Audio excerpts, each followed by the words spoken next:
Yeah, I don't have a problem with that. Now, sometimes you put it on. I sort of struggle here because this is Just the left turn from here, yeah, in the left because turn. you're kind of going, yeah. I would have wanted to open that up rather than close it up. Because now people are going to go there and turn hard left. Yeah, Whereas up to left. now, it's just a gradual. I want It's to just a free open turn. Yeah, the but in meeting. And I just want to let everybody know that the meeting is being live streamed and recorded. So just to make you aware, particularly if you come up to the table, it's actually live streamed. Can we stand for the karakia?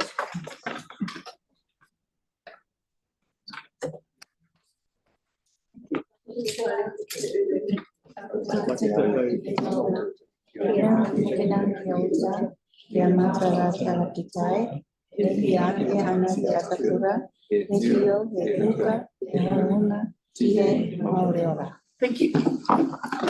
Thank you very much. Getting into our formal meeting, ask for apologies. I've got one from Andre for early departure, and probably Debbie and Marie and Mark. Sorry, I should recall your name. Mark. Going early because of the fires on the Port Hills. Tyler is a late arrival. Going to item 2. And we need to resolution. Thank you. I just want a resolution to accept the apologies. Andre. Not Andre. Sarah's moved it.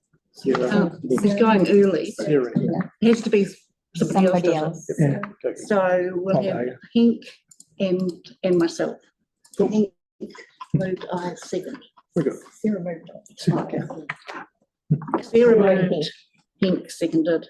All those in favour say aye. Aye. Against, carried. Item 2, the declarations of interest.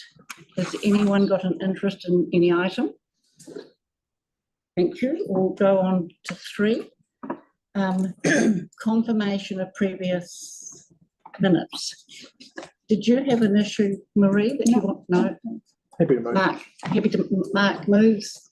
Hank seconds. All those in favour say aye. Aye. Against, carried. Welcome, Gamal. No. Thank you. Public forum. We had Morgan Dew, who's going to talk on the Wigram Aquatic Centre. Is Morgan here? Yes. Thank you. So we'll move on there. If he comes in, we'll hear him. Yeah. 4.2, David Hawke, Halswell Residents Association, will talk on the installation of crossing points on Sabies Road. And you're also talking on another proposal item 2, the purchase of land. Yes, roading. Thank you. So you've got 5 minutes for the crossing points, Sabies, and 10 minutes if you want it for the improvements to 206 Portal Road. Hopefully we won't need that much. Thank you. I think all of you know me. I'm Tēnā koutou. I'm David Hawke, Secretary of Halswell Residents Association.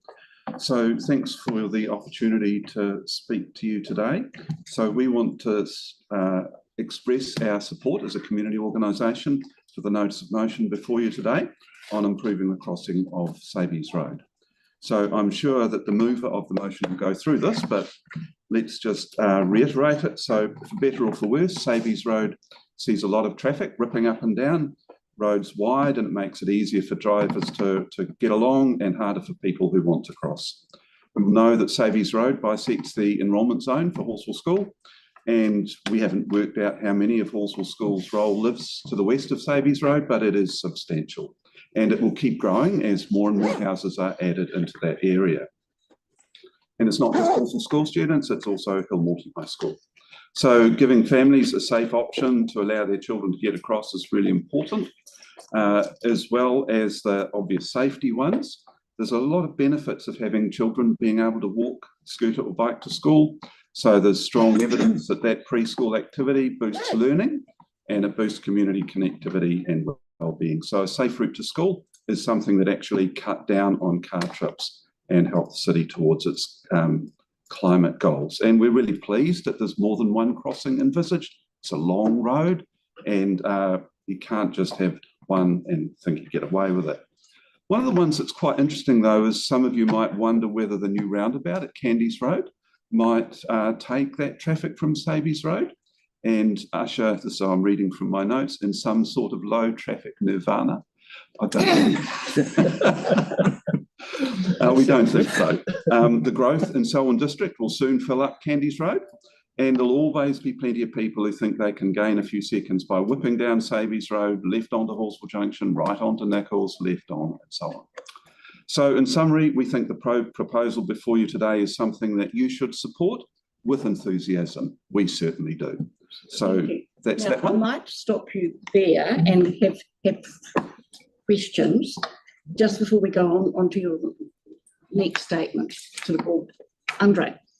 The point was made to me the other day that a lot may choose to continue to use Sabies Road to avoid school pick-up and drop-off time chaos on Halswell Road. Yeah. And if they're particularly impatient at the time, then that's when they are doing those faster speeds. These will be if they're able to go ahead, very basic, temporary interventions. What do you see as a long-term fix for Sabies Road, particularly around that intersection? With Halswell Junction Road, what do you see in the long term, and what might you write in your submission for the long term plan? Because this is in the long term plan as well. Right. Yeah. I think we can't just do things piecemeal. No. I think there has to be a whole, not just a whole of Halswell, but a whole of district approach to traffic moving through that area. So that intersection that you're talking about with Halswell Junction Road is a nightmare all of its own, because you get people queuing up to turn right, and then they get blocked for turning left. And so there is a pedestrian crossing, refuge in the middle there, but you can't access it. So, one of these days, there's going to have to be signals at some of those intersections. But you come back to the previous point that actually, rather than just doing an improvement here and an improvement there, we need to do a whole of district approach. But that brings us back to your idea, I think, of temporary intervention. So why spend a couple $100,000 on something that may or may not be necessary? And, it's sort of like a proof of concept. If that actually starts to work and people are using the low cost interventions, well, then that actually starts to give us some food for thought as to what might be a sort of long-term fix. Thank you. Any other questions? Thank you, David, and we'll now move over. I think we'll take David. Yes, but we'll let you go back. I just want to be a bit more flexible. Yes. So we'll move on to David's deputation, and then we'll go back to the public forum as Morgan has arrived. Right. Okay, David, take us through the 206R. Rightio. Road. So license, etc. So we're really up to then? We're going to 5, Part B. Okay, thanks. So I guess our message to you today is, on that regard, is really simple. It's just to approve the sale of the land to Wakakatahi and go. And I won't say then you can go home, because I don't think that's quite true. But metaphorically, it might be so. As you know, we've got a strong interest in public transport and its associated infrastructure. So public transport's part of giving everyone a choice of transport mode. You provide public transport, you provide the means for it to operate effectively, and then it must run on time, and it must be space for everyone who wants to get on the bus. And so what you've got before you today is part of that jigsaw. So what you're getting to approve, hopefully, today, is a very early part of the process of getting that public transport priority lane and its associated cycling infrastructure on the way. And I have to say, secondly, and this is actually what's sitting in behind our, we thought like this isn't going to be complicated, so why take the time? We always get nervous when there are two agencies involved. And there are enough complications working with just Waka Kotahi or with City Council, but bringing them together, it always seems to be a recipe for delay. So I thought we would just sort of start with the importance of the infrastructure, just as by way of background. Overfull buses running an unreliable service in terms of running to timetable, and particularly at the morning peak time. You know that ECAN is dealing with their end of it through the uplift of the number 7 bus, but there's it's also worth pointing out that delays at that end will cascade right through that number 7 route, right out to Parklands. Something that's worth pointing out, I'm sure you know this, but Wakatahi has included separated cycling infrastructure, so secondary school students heading to Hill Morton from Oaklands and Aidenfield can bike there without, again from my notes, giving their mothers heart failure. It's really important to bear in mind that the frequency of the buses, plus there's another route, the number 100, that uses that part of Halswell Road, means that mixing bikes and buses isn't going to work. So the combination of better bus service, safe route to school is something that could actually cut down on car trips and help the city towards its climate goals. I think there's something that we go back to this mixing of agencies. We were worried that central government's enthusiasm to cut projects might have seen this project cancelled, delayed, or somehow cut back, and that would then cascade through into the City Council project from Curlets to Rights. So we wrote to our MPs, both Vanessa Wenning MP and Megan Woods MP. Bit more straightforward from Megan. Megan assured of us her continued support for the project as originally designed. So she's an opposition MP now, so no, Vanessa isn't, however. So she got an assurance from the Minister that the project is proceeding entirely as planned. So let's summarise. You get to take an important role in getting this project actually rolling out on the ground. And once you've approved your part, then the way is open for City Council to have the Curlets to Rights section incorporated into their long-term plan, so the entire section gets done as soon as possible. Thanks for listening. Thank you, David. Thank you. Any questions? Well, thank you very much for coming in. Just in terms of how we're proceeding this evening, we've got a major item which is number 8. So the other items are being brought forward. So the Savies Road will be done first, and then we'll move to item 10, which is the other one that you're speaking on, and then we'll move through 9, 11. So if you wish to stay, it will be very quick, basically, in terms of timing. Right. Is David to speak again later then? Sorry. Oh, No, okay. no, I was he's going to say, spoken we could on let him now. Okay, Um, that's great.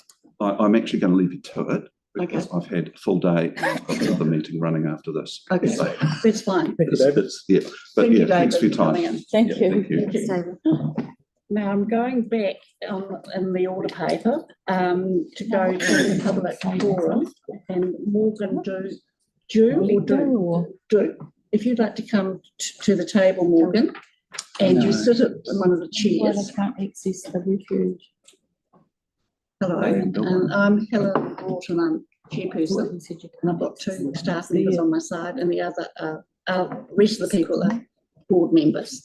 So you've wanted to come to us with the idea of a pool in Wigram. Good. You've got 5 minutes, so we are timing you and others because we're short of time. Thank you. 5 minutes. Clock in the top right. Yep. Good, Wonderful. thank you. So today I'll be talking about why my neighbourhood Wigram should have an aquatic centre. Swimming is an excellent activity for young people to engage in during their spare time, as it can have a positive impact on people's mental health. Additionally, opening a swim centre can provide people of all ages with the opportunity to learn how to swim, which is extremely beneficial. According to statistics from 2022, 94 people died from drowning. If more people learn to swim, the number of deaths could be decreased. Therefore, it is important to encourage people to swim and provide them with access to aquatic centres so that they can learn this valuable skill. Opening an aquatic centre can also be a great way to create job opportunities and stimulate economical growth within the community. The establishment of an aquatic centre requires various staff members, including lifeguards, swimming instructors, facility maintenance workers, and admin personnel. This can provide valuable employment opportunities for individuals in the local area and contribute to the community's economical development. In addition, the presence of an aquatic centre can attract more people to the community, leading to increased customer traffic for the local economy. By providing both recreational opportunities and employment opportunities, opening an aquatic centre can have a positive impact on a community in a whole. While funding may present a challenge, the Wigram community can come together to raise the necessary funds to establish the centre. Community fundraising efforts such as donations, sponsorships, and a GoFundMe can help to cover the cost of the building. Over time, the aquatic centre may have the potential to become a profitable venue. As more people in the community become aware of the centre and its offering, the number of visitors is likely to increase. This can generate revenue through admission fees, swimming lesson costs, and other services offered at the centre. With careful planning and management, the aquatic centre can become a self-sustaining enterprise that benefits both the community and the local businesses. Those are my extremely important reasons why my community, Wigram, should have an aquatic centre. Thank you. Thank you very much. Stay questions. Mark. Firstly, Morgan, thank you very much for writing the letter to me. Thank you very much for coming and presenting to us today. Are you aware of many aquatic facilities around your neighbourhood in close by? Yes, there is one in Pioneer, which is around 10 minutes away, but some people might not have the opportunity because they might not be able to afford the ride there. So having one right outside their house is good. Absolutely. And I guess the other one perhaps be aware of is about to open in 2 months' time. Are you aware of the one in Hornby very soon? May not be. Yeah. So look, you can look forward to that. Have you learned to swim yourself? Excellent. Good on you. Let's see what we can do for you. Now we have it. No, you stay. We'll let you go when you're free, and then That was well thought out, mate. Well done. Great stuff. Have you thought where you would like it? What's the best place for you to have it? One of the better places is around the main hub of Wigram, so that everybody can access it. Is there room there? I'm not entirely familiar with it, but yeah, okay. You haven't got a spot marked out X on the map. We can find that's all right. We can certainly do that. No, you're doing well. Thank you. Good question from Debbie. Just following on from Mark's question, did you know there's a pool in Halswell? Yes. Yes, and just to let you know that I've been advocating for some years to get a roof over that pool, just a roof, like a canopy, so not as expensive as a new facility, but that would enable all year swimming as another option as well. But I did advocate for a pool in Wigram, but it's ended up in Hornby. So, yeah, that was one of the three options, was one in Warren Park. And so that was in the area that you're talking about.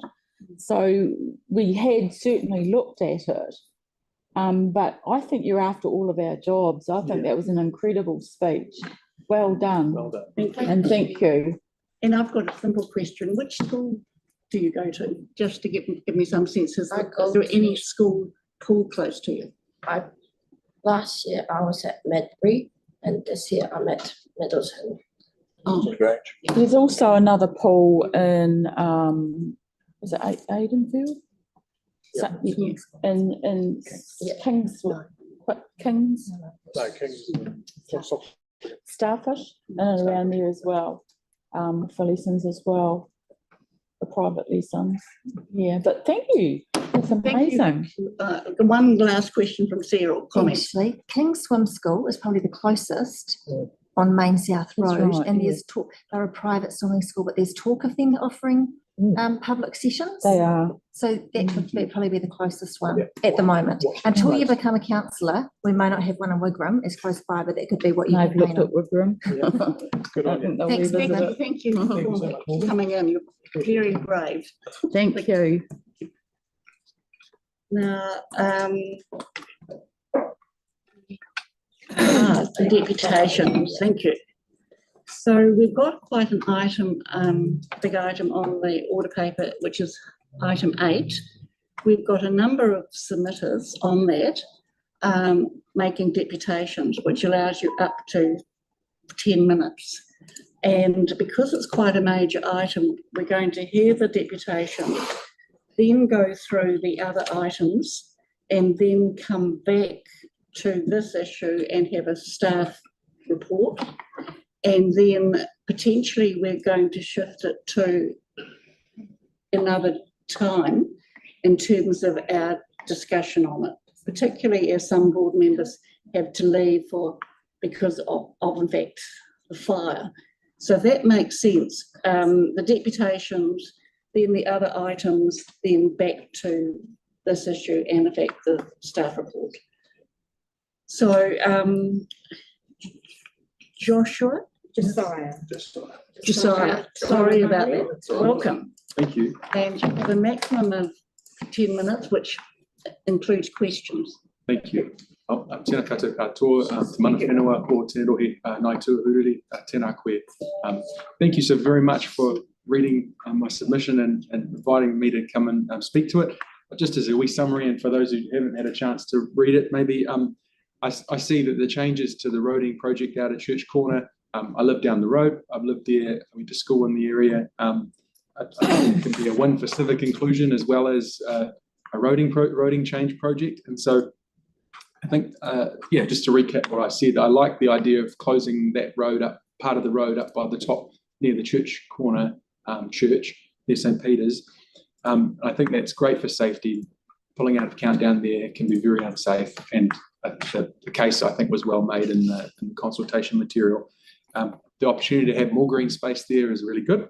But the main reason I'm interested in that site is I feel like this is a very unique piece of Christchurch where we've got a cultural connectedness and a spiritual connectedness that can give legs to the multicultural strategy and also show in a practical way what it means for Christchurch to have our bicultural centre and then also acknowledge everyone else who's made this place home. And the site that you've got that's partially green at the moment already has part of the story there.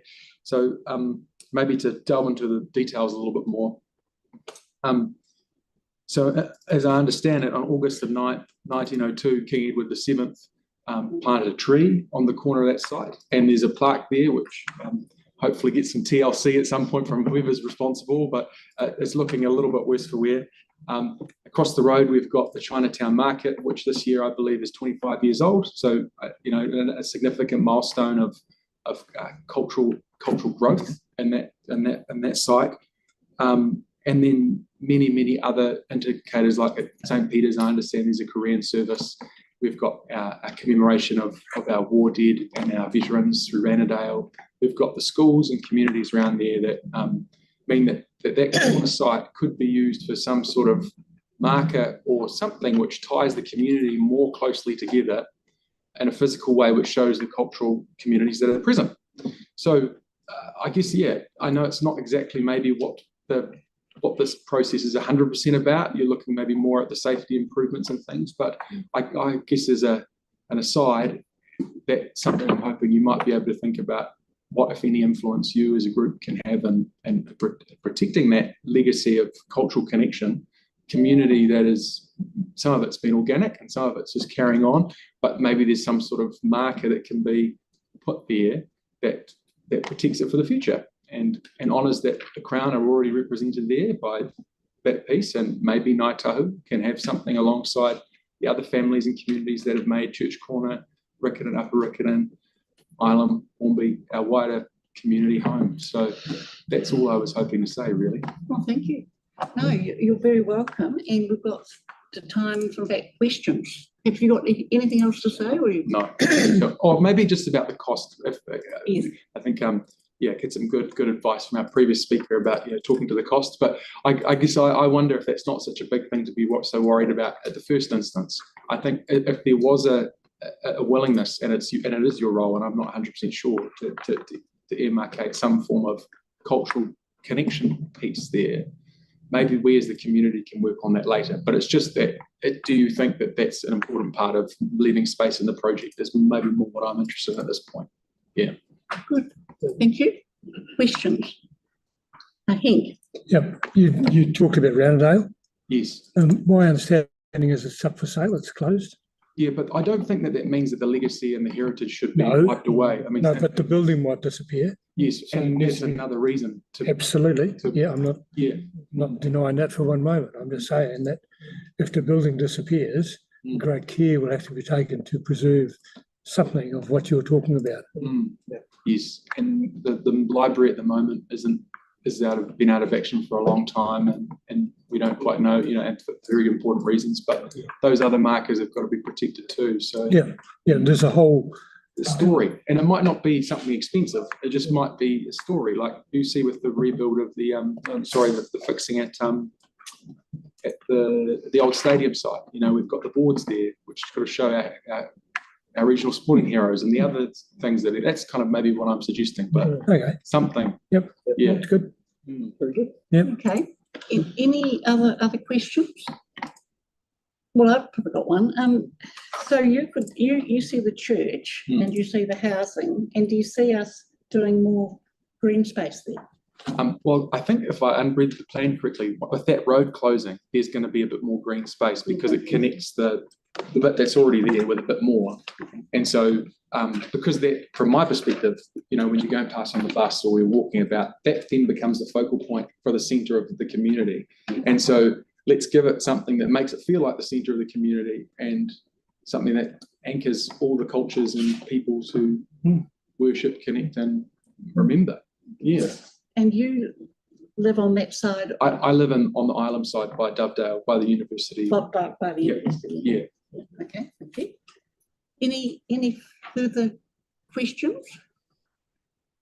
Thank you. Oh, Debbie, go ahead. Yeah, just quickly, some thoughts that have been going around. How would you feel if there was a temporary closure there for a few months, just to measure the side effects of the ramifications of what that would do? Because a lot of people are considering that there may be gridlock in other areas because of roll-on effects. How would you feel about that as a trial? I think just close it and do it well because of the wider vision. I don't think we need a trial. I think that the safety concerns are significant enough that I would want it done and then leave it. Yeah, and to do it and then create this community monument of connection. And be the board that gets to do that, to leave your own legacy with us, the wider community and our community. Thank you. Thank you. Thank you very much for coming. Oh, Tyler, I've got a question for you. Sorry. Yep. Hi, Tyler. Hi. No, good. I just caught half of Josiah's deputation. I just wanted to give him a shout out, that's all. Oh, Paftatili. Good to hear your voice. Oh, you kind of know each other, do you? Yeah. I'm about 10 minutes out, so I'll see you guys soon. I thought it was you coming to the deputation table, Tyler. Welcome, Tyler. Now, the next person is Graham Crawford and Corin Murfitt, Chair of Petersgate Trust, and coming on behalf of Petersgate Counselling Centre. I know both Ray, because we worked on the Mayor's Welfare Fund together during the earthquake years, Right, Helen? and kia ora, and Corin I know from links with St Peter's. So you're coming on behalf of the Counselling Centre? This is Petersgate and, Trust. and Petersgate Trust. Hi, everyone. Hello. Thank you for the opportunity to come along and talk today. I'm Gray Crawford, and I'm the business manager at Petersgate Counselling Centre at on Church Corner in St Peter's Land. I'd like to introduce Corin Murfitt, who's our chair, who's delegated the talking to me. Very good. Wise man. So you might know that Petersgate Counselling Centre is a not-for-profit charitable trust, and we provide affordable professional counselling to anyone that presents, but because of our low cost and accessibility, we do specialise more for the marginalised and vulnerable, the people on the fringes of society. As I say, we're up to 40% of our clients that come to Petersgate are on the disability allowance, so they're beneficiaries. Petersgate's been operating on the Church Corner site since 1995, so we've been there for quite some years. And last year, in 2023, our 26 counsellors saw over 1,000 clients, and that was over 6,000 counselling hours that we provided. Now, our clients that come to Petersgate are all mentally unwell. They have anxiety, depression, grief, anger, relationship issues, and some are actually suicidal. They have suicidal ideation. Petersgate's located on 29 Yordhurst, so we're right on that in the Church Corner. So we're on the corner there, just one house in from Yordhurst and Curlitz Road there, diagonally right across from that corner. Because of our site and because of those streets there, that the only way that they can come into Petersgate, our clients, is off Yordhurst Road, and they must leave off Curlitz Road. So currently the site is that people only travelling west can drive left into Yordhurst Road. So people who are coming east, if my direction's right, east, must have to go right round Church Corner and come in through the other way, coming in from going west. Our exit. So, sorry, are we able to have a map up so that it's clearer on the screen at all? Is that possible? I'll try that one. Okay. Yeah. So we have got a separate exit, and that's off Curlitz Road. And again, traffic can only turn left off Curlitz Road because of that island in the middle of Curlitz Road and the congested traffic. We've got a large car park in our building with Petersgate. So clients can only exit left into Curlitz Road by turning left. Again, clients can't turn right. If clients are travelling east or north, then they must already go around Church Corner and down Main South Road into Riccarton Road. So I submit that the proposal changes to Curlitz Road, not allowing a left-hand turn when you're travelling east, and not being able to go down Main South Road travelling east will make the situation even worse for our clients that are trying to access Petersgate. I can't come this way. So. It has been suggested when we had a staff deputation to St Peter's that people could just go down Main South Road, do a U-turn, come back up, turn right into Curlitz Road and then onto Pier Street. But that just would be crazy. To do a U-turn, I think that would be unsafe. And doing a U-turn on Main South Road would be dangerous and not practical. And the only other option would be going across Main South Road onto Curlitz Road, then turning left into Suva Street, and then coming back where the Countdown supermarket is, which would be a huge way out. So our real concern coming along today is our clients who are already have difficulty with anxiety issues getting access to Petersgate. And we feel that your proposed changes to that corner will actually make it a lot worse. Okay. Do you want to point out the corner? Oh, yeah, see that? You can stand Could you stand up here? You and can just stand show up us- and point, please. Because it's, oh, there we are. So Petersgate is there. So currently, clients who are coming in, our entrance is there. Clients would have to come down. They can't, when they're coming down this way, because of the island and the congestion right on that corner, can't turn. So they've got to come right round and then into Petersgate there. Our exit's off Curlett's Road. And so you can't turn right there. You've got to turn left and go right round. So currently, any of our clients that live in North or East Christchurch would need to come all the way down to Suva Street and then up Henson's Lane to get onto Riccarton Road. They wouldn't be able to come down onto Riccarton Road. So it's making it a lot more congested and a lot more difficult to access Petersgate in that area. And you're also planning to not be able to turn off Main South Road into Curlett's Road. Okay, so the main problem is getting there or going home? Or not closing the road. Not closing the road, because you won't be able to go down Main South Road onto Riccarton Road. Right. It's under your proposal. Questions, Debbie? I'll ask you what I asked the previous person. And obviously, run-on effects are a concern. Like you said, go down Suva, up Hanson's. People are already pushed over to Hanson's because of the Middleton Road change that took place, and people can't navigate around there, so they're pushed onto Hanson's as well. So I will ask you the same question.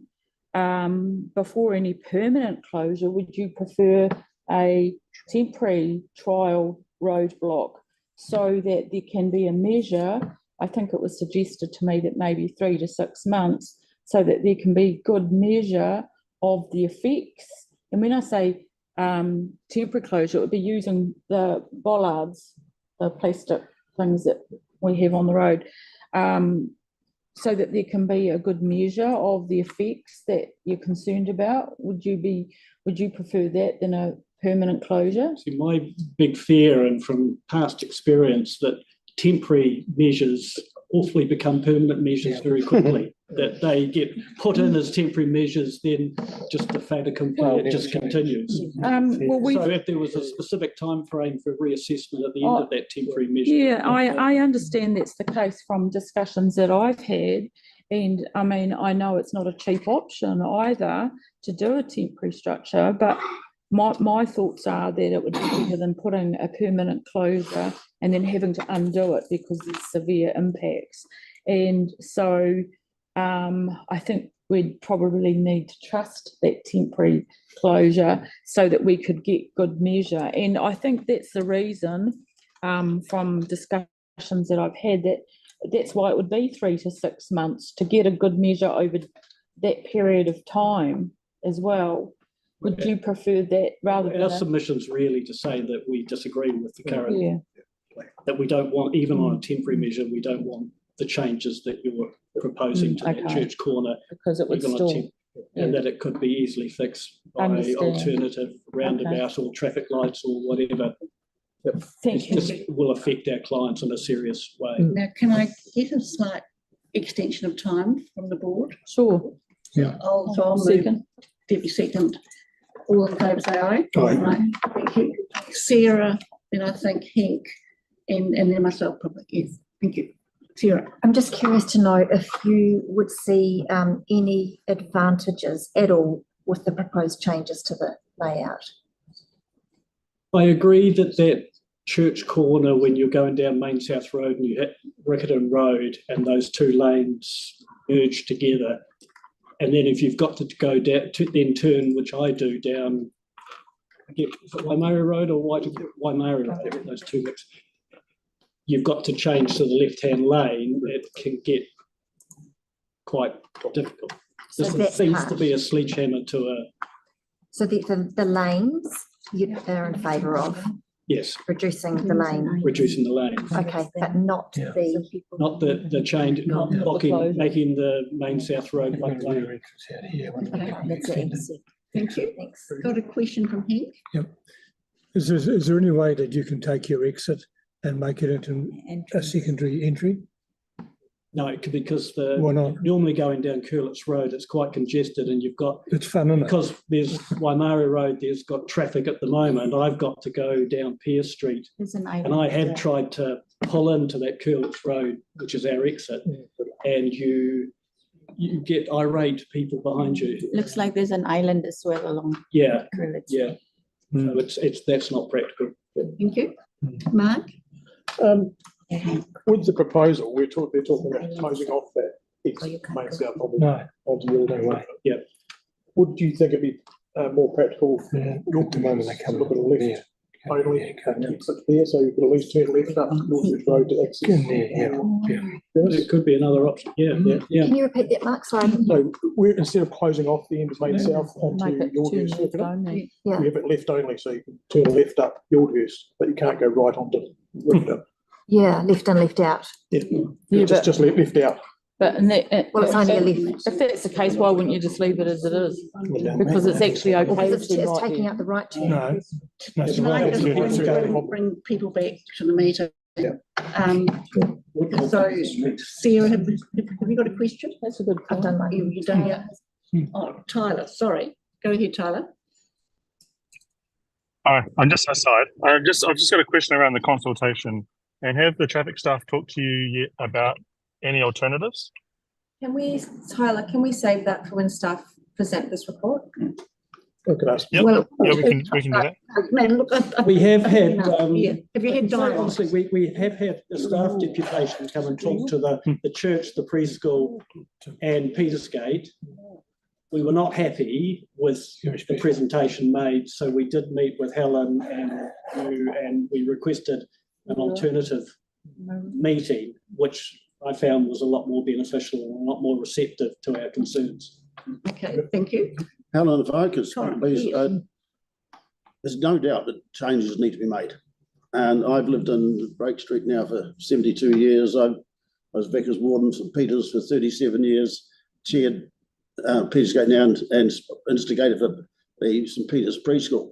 So we developed the whole site, and since the earthquake, the church has got a new atrium on the site.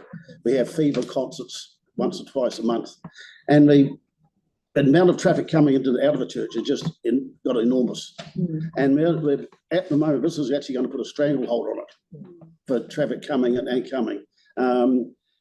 So when they come to a fever concert, we'll park in the church grounds, but also park in the Petersgate grounds, and we'll park in the preschool grounds. So it's a complicated issue, and the dealings I've had with fever, so a lot of the people who want to attend the concerts find it hard to know where to park and how to get there. And I think this will make it worse. So it's not only Petersgate. When we think about Petersgate, as Gray rightfully pointed out, the people who attend have got some illness, a mental illness, not a physical illness. They don't want any stress. And some are suicidal, and some which we've had up to 10 potentially suicidal people. And the last thing they want are traffic difficulties.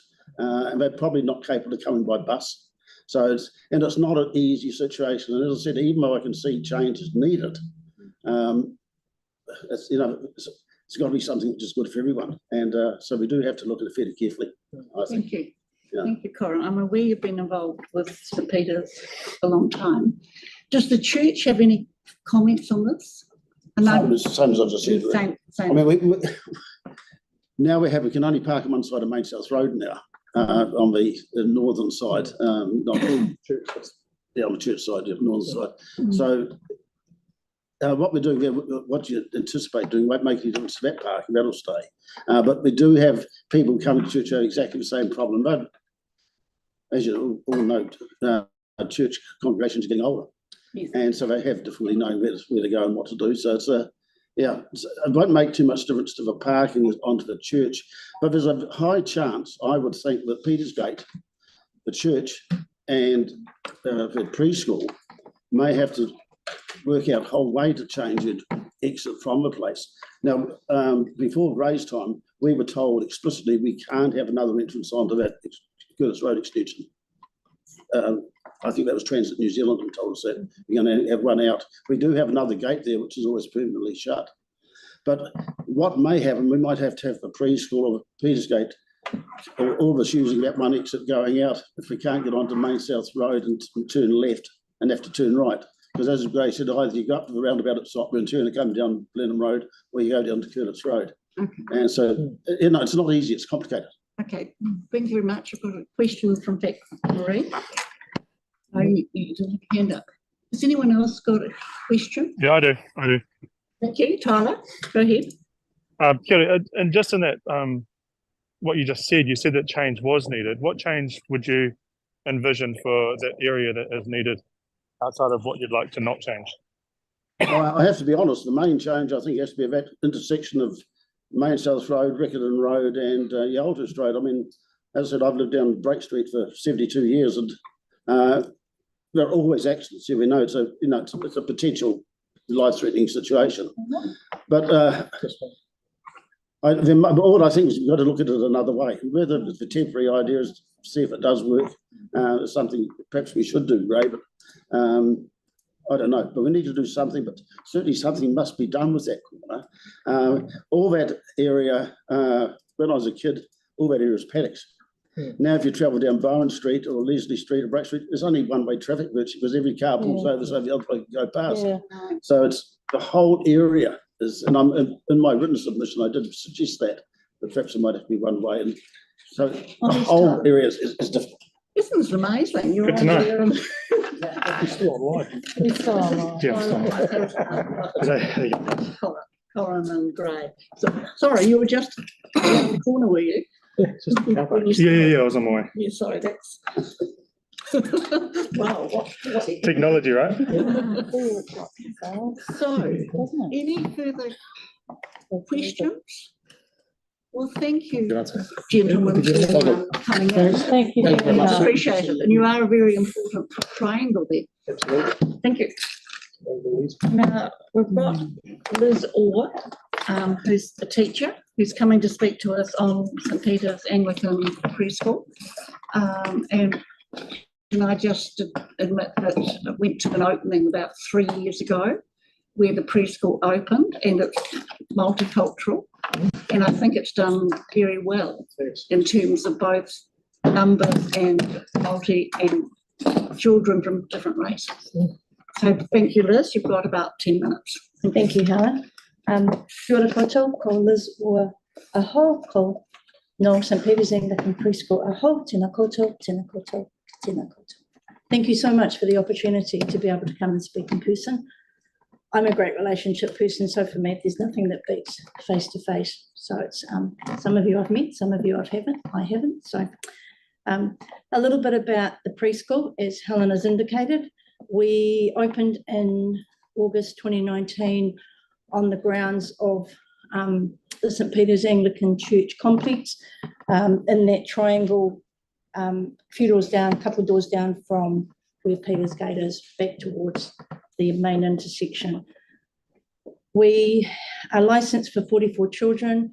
We currently have children from approximately 12 cultures that are in the centre. We also have a multicultural staff to try and support each of those families. Most of our parents are recent immigrants. Most of them have come, some of them we have arrived 1 week and their children started preschool literally the next week. So we're really passionate about supporting people who are new to New Zealand and helping them be successful Kiwis while maintaining their own culture. That's very important to us. We're also a Christian centre, and so we're also showing God's love to every family and every adult and child that comes through the door. We also, as part of our support for our families, many of whom, as I said, can't drive, some cultures, mothers don't drive, we support a van service. We provide a van service where we go and pick up children from home and bring them to preschool and or deliver them home. The van service is in and out of our gate many times a day. We have timetables to set areas so that we can pick a group of children up from this area within a certain time and then this area within another time to provide the best support that we can. We're very aware of the busy traffic around the Yalhurst Main South Road, Curlitz Road, Pearce Street, particularly intersections, and that also flows on to Waimari Road. we're concerned, we are concerned about the proposed changes. The preschool, I'm speaking on behalf of the preschool as well as myself, that we want it to be successful for all road users, whether that's cars or bus or bike or walking. And we want to be able to, obviously from the preschool, we want people to be able to access it however they need to, as easy as possible. My concern around shutting the Main South Road, the Old Hurst Road corner off, so Main South Road effectively becomes a cul-de-sac at the top. Just so I was talking about King Edward Street, let's call it that, is that is going to make a lot of, I think it's going to make it a lot harder for our parents to try and navigate getting out. And so that could potentially, what's the word? Not eliminate, but it could make it harder for them to come to preschool, and we're trying to make it easy as possible. And I kind of feel that there's a conflict between the two points of view. It flows on to, as Gray and Corin alluded to, it flows on to the Coolitz Road part of the intersection as well.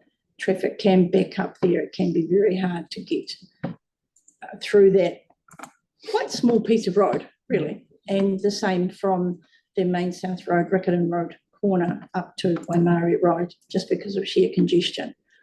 One of the concerns that I have if this proposal goes ahead is that drivers don't like waiting. People, when they're on their way to somewhere, whether it's however they're going, they want to get there as quickly and efficiently as possible.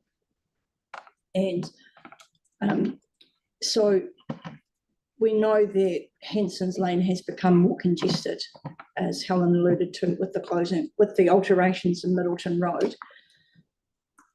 I think that that's going to push traffic into streets like Owens Terrace and Super Street that are residential streets, full of young families and young children, and the risk there for harm, I believe, increases significantly. And somebody with a passion for young children, I'd hate any young child anywhere to get injured or even worse. But we do have parents that walk from those streets and things, and we want to keep it as safe as possible. There's a great cut through at the moment that goes through Owens Terrace and comes out on the Main South Road just down from the church, so that's really helpful for people walking. We are, there is a lot of vehicle movements, as you all know. There's approximately 15,000 vehicle movements around that corner, which is a lot, and I frankly don't envy your job to try and make that as efficient and safe as possible for every road user.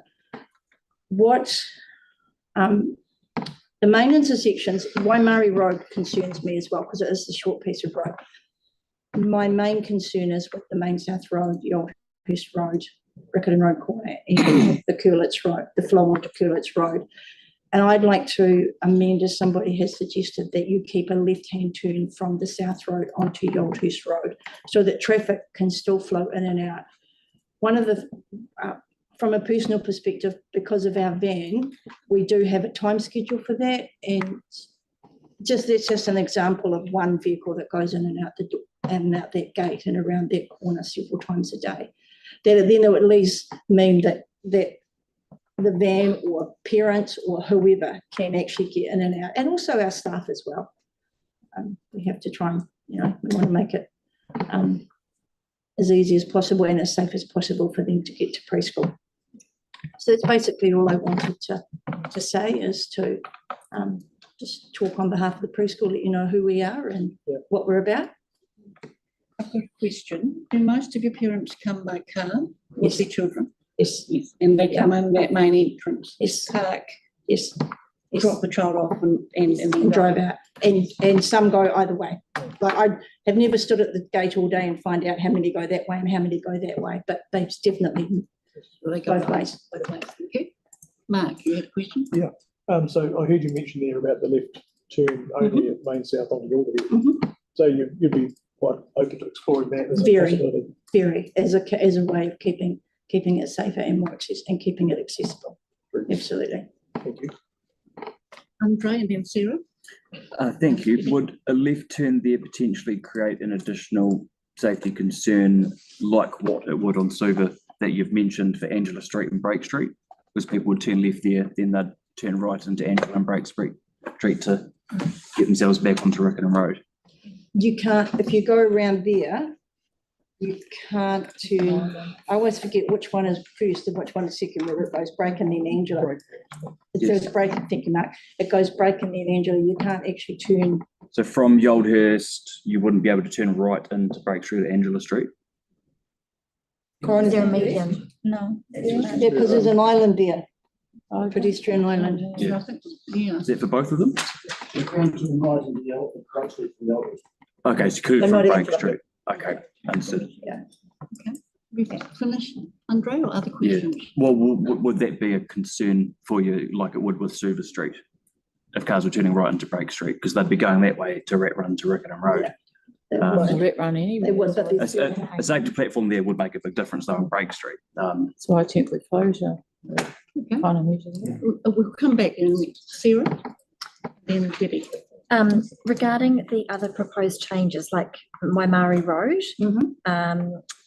the signalised pedestrian crossing and the speed platforms at the intersection of Riccarton Road and Waimari Road. What are your thoughts on those? if I'm honest, the speeds, the race speed platforms like you've got at Lincoln Road, Whiteley Ave, I don't know if they slow traffic down that much, being So a they're driver. different to that, and that they're only on the one side coming into the intersection, they're not across the whole intersection. Right. I don't really have strong feelings either way on those. I just question the council's investment into those and if they're actually going to achieve the desired outcome. Andre, and then, oh, sorry, Debbie, and then Andre. And I don't have a strong view yet either. This is very much a devil's advocate question. Okay. The Whiteley intersection raised platform has reduced accidents to 0. Okay, that's great. This intersection, Main South Road in Yoldhurst, there's been 81 crashes over a 10-year period. So what they're basing this on is they're basing it on something that has reduced accidents to 0 elsewhere, basically. Does that make you think differently about it? If they're working on something that they believe is proven to reduce accidents, does it change your feeling on it? Like, it's in terms of convenience and safety, where are the trade-offs? Okay, so yes, safety, of course. Yeah. In the 4.5 years that the preschool has been there, we've seen quite a few accidents. Yeah. And all of the accidents I've seen are because people haven't stopped at the stop sign, turning left at the Main South Road, Yoldhurst Road. Yeah. When I've seen cars go through the chemist, and there's been cars, go through the fence by King Edward's tree and things, and they all seem to have the one cause that people haven't stopped at the stop sign. So my thinking is that in a perfect world, when people obey the road rules and every driver stopped at their corner, that's going to make the corner a lot safer. Can I just, I'm going to. Sorry, I just noticed I'm out of time. I'm just going to ask for an extension of time. I'll second. Debbie, seconder. Gamal, thank you. All those in favour say aye. Aye. Against, carry, right. Debbie moved and Gamal. Yes. Are we up to me? So we've got an extension of time to say up your phone. Are we up to me? Yeah. Okay, thank you, Liz. Just to be fair and consistent with my question for the other deputations as well. And yes, the left turn has come up tonight, which I hadn't thought about either, which is an option. But if that isn't an option and staff were thinking about permanently closing it, would a temporary closure suit you better for a measure? Because we've talked about the rabbit warrens around, turning right onto Brake and Angela and back through Suva and onto Hanson's, and the runoff from Middleton Road because of the intersection there that's made changes. So it's bringing a lot of traffic through to Main South Road. And and exiting from the supermarket and so on as well. So what are your thoughts about a temporary closure and only in order to have good measure of any effects of the closure? Yeah, I think a temporary measure is probably a really good experiment. I have the same concern with grey, that sometimes temporary can easily become permanent. My other concern is for the council's budget, that if you invest in that, then is that the best use of council resources and council budget when the budget is so tight? The council budget we hear is so tight. That's my only concerns about it, but yes. Absolutely, and I agree. And my subsequent thoughts, of which I've put questions to our staff, is if it goes ahead and fully closes, and then there's serious ramifications of that, the cost of undoing it could be more. Yes, absolutely. So that will be a conversation for us to have with staff later on. But thank you for that response. I hear what you're saying. Taking our first speaker, Josiah, who talked about making a greater link, if you like, with that southern or eastern community. Do you think there's a way of doing that without closing the road, like a bigger footpath and more green space? I see it already as that particular part of the city. I was told before the preschool opened that it was the most multicultural corner in Christchurch. We've seen that evidenced in the preschool. We've seen it, we run in partnership with St. Peter's Church, and the church have now got a Chinese part of their congregation as well as the Korean. So that is flowing on to that corner. As you say, you've got Chinatown and all the Asian shops across the road. I think there probably is a way. I think that, like, I love Josiah's idea of a cultural centre, and I see the foundations for that already there. And I think that there must be a way. It just requires some creative thinking that probably we need more than an hour in a meeting today to come up with. That, yes, culturally, whether that's ethnicity, whether it's faith, whether it's anything, I think, yes, there should be. And it would be wonderful to have in that multicultural corner of Christchurch something that represents multicultural and whatever that looks like to different people. But there's the park on Haynes Avenue, that's just on the other side of Countdown, which is kind of between Miranadale, where Josiah was talking, that's closed down, but to honour our servicemen, which is very important, and then bringing in the Chinese cultures and some of the Asian shops from Chinatown, bringing in our English heritage with King Edward's tree, kind of that would be almost more central than what Josiah's talking about at that particular corner. Okay, thank you. Thank you very much. I think we'll probably conclude there unless anyone's got a burning question. Thank you, Liz. Thank you, Liz. Coming out. Much appreciated. Thank you. Jennifer Porter, do you wish to speak? Good, thank you.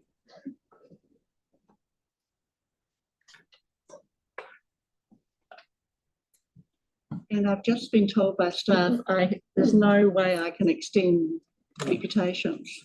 So you at most have got 10 minutes without including questions. Okay, thank you. Lovely. My concerns are all the crossings of the Orchest Road, Main South Road and Waimari Road. They will pedestrian crossings at those places. They're going to slow traffic, and slow traffic and people stopping to wait means impatience, and impatience means carelessness. The same applies to the traffic control, the controlled crossing on Waimari Road up near the Bush Inn. A little bit further up at Dovedale, there is already one of those, and it can be very annoying on a busy feeder road to wait well, one person goes across. So that's part of my complaint. Secondly, I'm worried about that section of Main South Road between Curlitz and Riccarton Road being a one-way street. I think it's very hard on all of those people living along that street. And there's a lot of extra building going on. There are going to be more people there having limited street parking as it is, and just as say one-way road, one-way street. And my third statement is I have somewhere, but I don't know where I got it from, that 7th of December was the end of public you could put your submissions in. February, here we are at this meeting. March, there's going to be more discussion. Is that No, public meeting at all? no, my understanding is that because it's such a weighty document, I have to put it to the board, but we are likely to hear from staff today and then move to a further meeting, which you're very welcome to come to once if we do that. I hope that was 3 minutes. Yes, yes, but it's such. I don't think you need to ask me any questions. Well, I think I did Very clear. from Andre, actually. Sorry. What I was going to ask, a question. are you opposed to all pedestrian crossings? Am I opposed to? Opposed to all pedestrian crossings? Sorry, I haven't opposed. You're opposed to pedestrian crossings, and it's annoying that people have to wait for one person to Not cross to the all of road. them, but there's going to be a plethora of them now. Which ones do you support or not support? Are there any you do support, or are you saying this area should have no Well, I pedestrian think the crossing? one across Yornhurst Road, which is actually a major highway, Yeah. that is, but I see that there is a need for it. Yeah. But if So you do there's see there is- traffic lights Yeah. elsewhere. They do them on state highways. So you do see that there is a need for it? Right, okay. Yeah. Okay, thank you. And the one on Main South Road, Yeah. that might be just for the buses. I'm not quite sure how the buses are going to fit in there. But we'll have to wait and see. Thank you. Thank you. Thank you. Thank you. Thank you very much, Jennifer. Mike Davidson, if you'd like to come. Mike's an ex-city councillor and a cycling advocate. So I guess we'll hear something about cycling. Thank you, Mike. Tēnā koutou katoa, ngā mihi nui kia koutou, ko Mike Davidson, taku inua. Thanks for allowing me to speak today, and I'd just like to acknowledge this project. It's well overdue. I worked in the Hornby area for over 16 years, so travelled through this area most days, and know it's always been an issue at that Main South Riccarton Yolhurst intersection. I've seen a number of crashes in that time. I also currently work on Main South Road. So 16 years ago, I was both biking and driving. So I had it from both angles. Now I'm just biking, and I'm biking to work on Main South Road. So go through this that intersection as well. So I know it quite well, but it's really pleasing to see this upgrade that's been proposed. And I'd like to thank staff for the work they've done and trying to make it a safer place for all users. And so there's a few things, and yes, I'll focus on the way I commute, which is by bike, because I think it's really important that we look at all angles and the way everyone drives or bikes or walks to ensure it's safe for everyone. I guess for me, there's a few smaller things with the current proposal, and one major thing that I'm concerned about. So I'll quickly touch on some of the minor points about the design, and then get on to the one bigger one. Firstly, I get a little bit frustrated with the designs when they lack cross sections. It's been a bugbear of mine for a long time, because it's hard to see, like, we try and design these roads to fit everyone, but it's hard to tell truly how well a lane's going to fit both a cyclist and a motorist if I don't actually know how wide the lane is. And when I bike up Riccarton Road heading towards Main South Road. When you come up to Waimari Street, there's 5 lanes of traffic. So to accommodate 5 lanes of traffic, the room for a cyclist is removed. You're squeezed out. I can't see from the design of what's happened any improvement for me and other people that bike down there that actually removes this unsafe area for us. And it's a shame that I can't see that, because I thought it was quite a bit of an issue. And another one also is when I'm coming along, I see a few cyclists that go up Main South Road and then they hook around the free turn, the slip lane. So they're not actually on cycle on the road, and go up the slip lane up Curlitz Road. Now, I agree with removing this slip lane, but what's happening is you put in, if there is a cyclist on there and they go to turn left, they're then in the lane with cars and buses, and it's very hard to tell if actually that's wide enough to accommodate both a car or a bus and a bike. So which part of the Main South Road heading towards Riccarton, but then going up Curlitz Road. So where the slip lane's been removed and there's now 3 lanes heading in that direction, it's very hard to tell. So I'm not too sure why there wasn't just a minor slip lane stayed in place beside the footpath to allow the bikes to go through.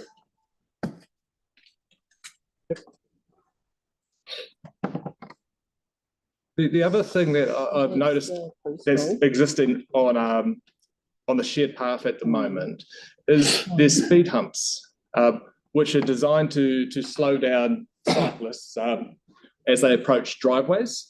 I'd like to know if communication's been had with the disability sector on the impact of those speed humps on people with visual impairment if they're trying to walk down there, because that's a space for people walking. And I think we need to make sure we prioritise people walking first. And I struggle to see how someone with a disability that may be using a cane is actually going to cope quite well with a speed hump in the middle of their pathway. But I'll get on to the one concern I have, I guess, the most of all this design. And so I'll give you my example. When I'm biking home, I go along the cycleway and then I cross Curlitz Road and continue along the cycleway heading towards town. And at some point I have to go off the cycleway and cross onto the other side of Main South Road and then navigate my way through that intersection to then travel up Riccarton Road. That's not a safe environment, and it has not been improved with this design. Now, I note in your agenda, you already mentioned that there are no facilities for people riding bicycles through the Riccarton Hansons Waimari intersection. You don't improve that. Also, further in the report, you say future-proof the zebra crossing on Riccarton Road, Goldhurst Road, to change to a dual crossing in future if people on bicycles are observed crossing at this location. People on bicycles are crossing at that location now. I have here for everyone, this is a staff member of mine who also bikes down this route. She's very early 30s, pregnant. She bikes from Sockburn to New Brighton. That intersection is the most dangerous part of her journey.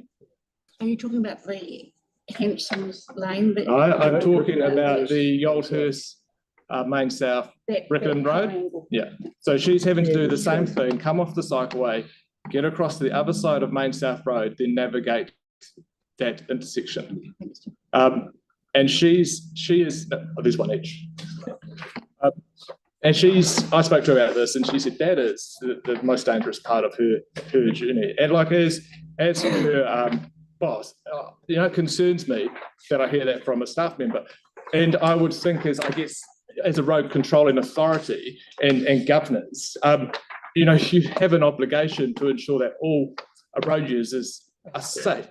And when we're hearing from, a young pregnant person that they feel unsafe on your roads, I think you have an obligation to actually ensure that you you fix this and you just don't future-proof it when we know the problem exists right now. So can I ask, oh, sorry, I'm chipping in a bit, but so what's the actual solution in that triangle?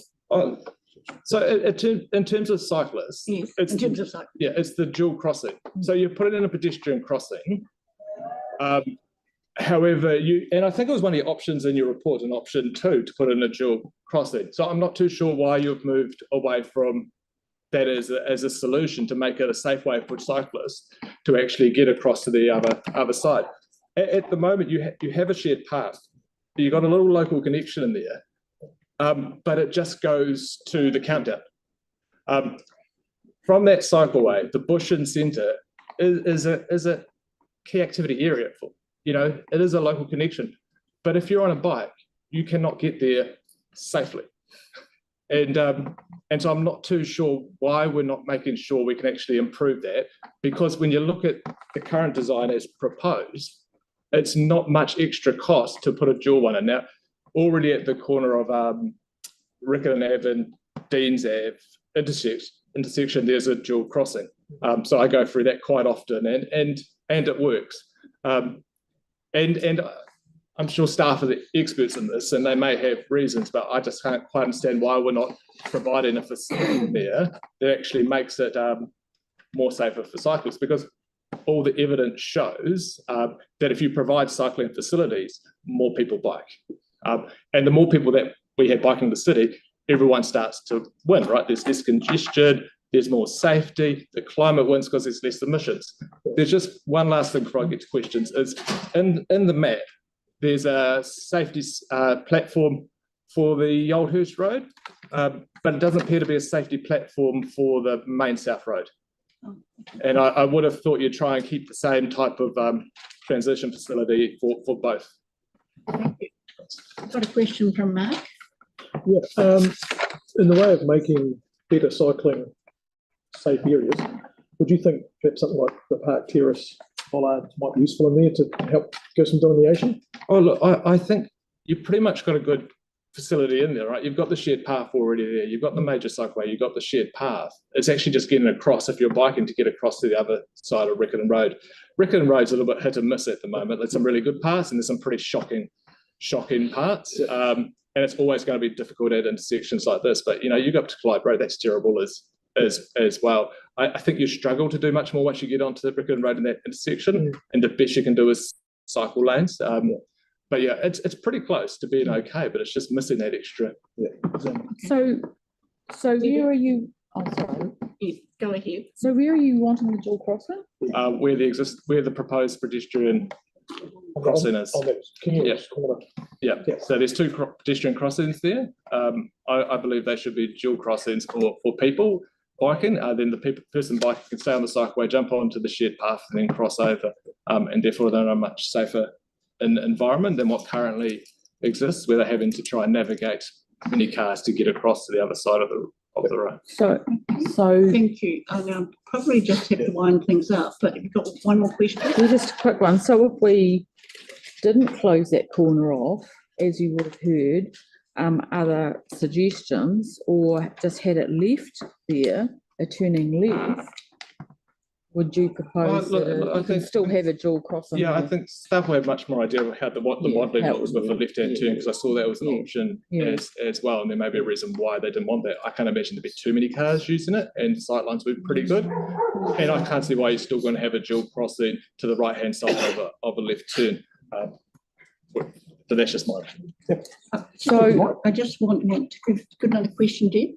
Go ahead if not a question. Oh, well, it's not, it's all right. No, because it's not really pertinent to your concerns. But yeah. Thank you, Mike, for coming in, because your deputation is the one that's hitting cycling. So it's very helpful. Not a problem. Thank you. Thanks, Mike. Thank you. Next person is Jeanette Quinn. Good, you're here, Jeanette. Welcome.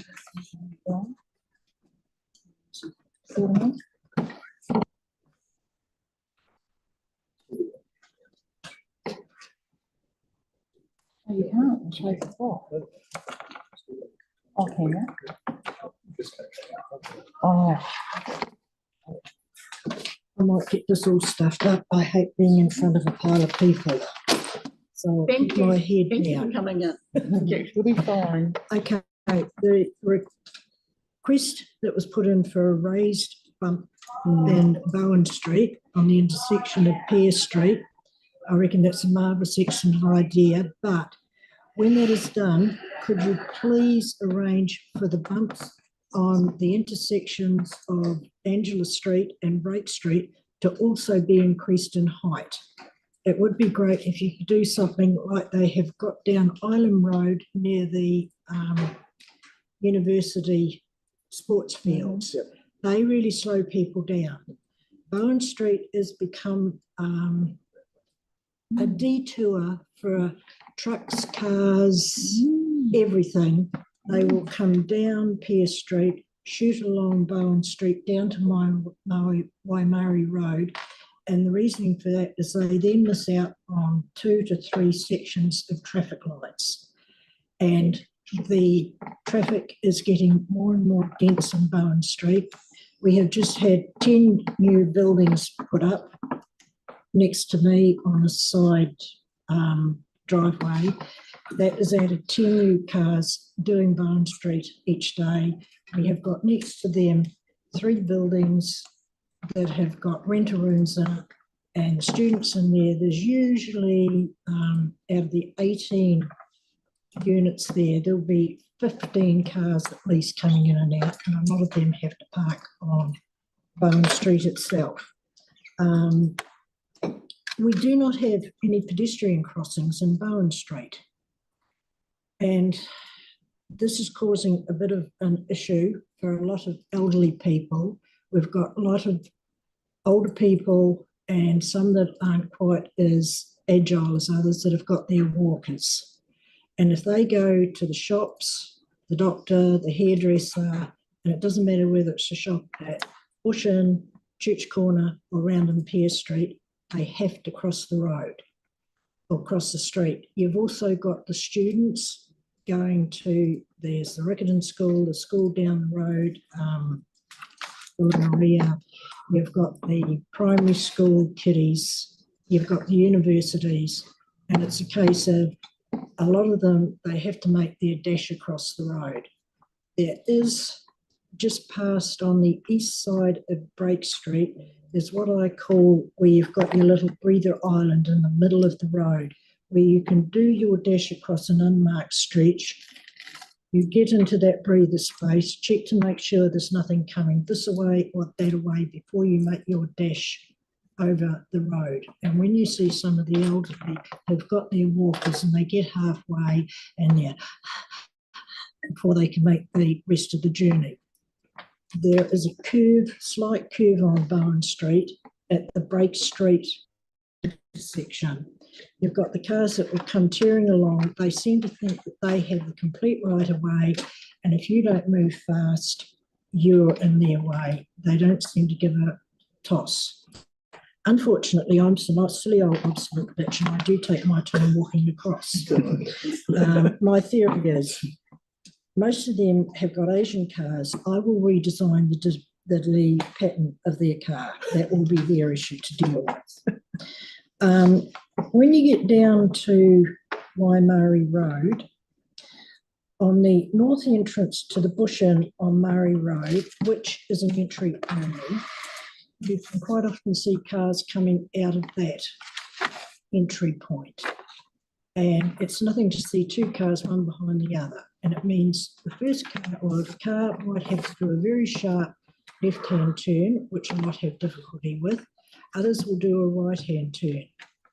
With the new area for the proposed bus stop being on the north side of that entry, that is going to block the view for any idiot of a driver who's coming out of there to go into Waimari Road. Today, when I walked over to Bush Inn this afternoon, there were 2 of the very high, big tourist buses that were parked basically what is classed at the moment as a taxi stand which would, if this turns into a proper bus stop and any buses are allowed to park there, that's going to cause obstacles for any idiot coming out the inside or the entry one, and for cars who are coming down Waimari Road heading south and want to turn in to the bush inn. And I think there needs to be either you haul back the bus stop a little bit to give a little bit more room for cars coming down Waimari to turn in, and maybe getting some redesign. And I know it's probably the people at Bush Inn that would need to do something, but sometimes because you've got an overseas owner, it takes a hell of a long time for anything to be done. And if the council could get something that was going to stop people coming out the wrong way, it would be a hell of a big safety manager. Thank you. Yeah. And also the question, the proposed pedestrian crossing on Yellhurst Road, is there going to be a restriction in speed for cars coming from the west travelling east? Where that proposed pedestrian crossing is going to be, it's very close to the corner to go into Riccarton Road. Cars at the moment come tearing along, swing the corner into Riccarton Road, and there's another little unmarked, what I call an unmarked walkway, and in the middle of the road you've got another one of these little safety island thingy-bobs where you can get your breathe, get up your speed for the next half of the trip over. But quite often the cars coming down Yellhurst Road, they swing around the corner. Oh, they've got a red light, but that doesn't matter. They just keep on going until they have to slam the brakes on right at the end. And there is one particular elderly gentleman. He's got a walker. He does not walk. He shuffles across, and he scares the shit out of me that he is going to get bowled one day. And it's no use saying to him, I'll go down to the pedestrian crossing down there where there's some lights. Get a life. He doesn't want to walk a distance down there to go across, to walk a distance back up, to go through the shopping centre to get round to Leslie Street or to Brake Street or the like. Okay. We've only got a certain amount of time. So do you want to keep talking or would you rather have questions? I've got one other suggestion. Okay. With your thingy-bob for church, at Church Corner, where you're wanting to stop the traffic coming up Main South Road to turn round to join into Riccarton and Yellhurst Road, just listen to what's going on. A lot of the issue is the idiots who come tearing along Riccarton Road, they go onto the right-hand side and there's a notice that says, indicate turning right. There have been buses, taxis, there have been trucks, there have been courier guys, everything. They will persist in going round with no indication. My suggestion is, for a laugh, why don't you put some traffic lights up for one-way traffic? Traffic lights at the corner. Tell. Come on, Mr. Trump, and just put the traffic lights in, just for those turning round onto the right, so that they have to stop. And then that way you can keep Main South Road open, because if the big development goes ahead, where the motor camp is, you're going to have a hell of a lot of people that are going to have cars, God knows where they'll park them, that will want to go both ways. You're amazing. You need my job. No, You'd be great. I'm just a bitch. That's why you need my job. Come see us anytime. Absolutely. Absolutely. Yes. So we were talking about in the tough parts to cross, particularly with that guy that you said you were scared of getting bowled over. He does worry. Are you talking about the crossing that is Pierce Street? No. No. Which one? It's about opposite the entry. If you're coming down Riccarton Road, you get to where Church Corner, you get to Countdown, and the entrance into the Countdown car park, basically opposite that in the middle of the road, you've got one of those islands with That's a steel stressful bars. intersection, Yeah. And he is a shuffler. He's not a walker. We've got quite a few of those in Riccarton, particularly around there, Yeah, I know. Don't worry, I'm developing it. Andre's got a question. We're at the end of time. Just final question. I just have very much enjoyed your honest use of language and your submission. So are you happy to please come submit to us more often on issues? Please. Can I thank you for coming in, and that area, Break Street, has got about 10 times worse in the last 5 years. So It's congested. Break Street, but you get idiots, and I'm serious. They get up to the intersection, they start to turn, and then it's a case of, oh, we're supposed to put an indicator on, aren't we?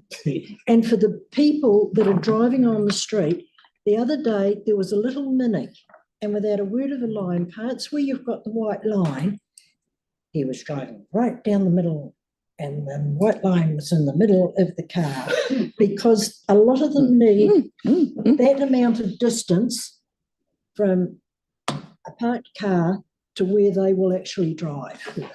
There are some useless drivers, and I do get very frustrated. Thank you. Thank you for that. Thank you so much. Thank you for coming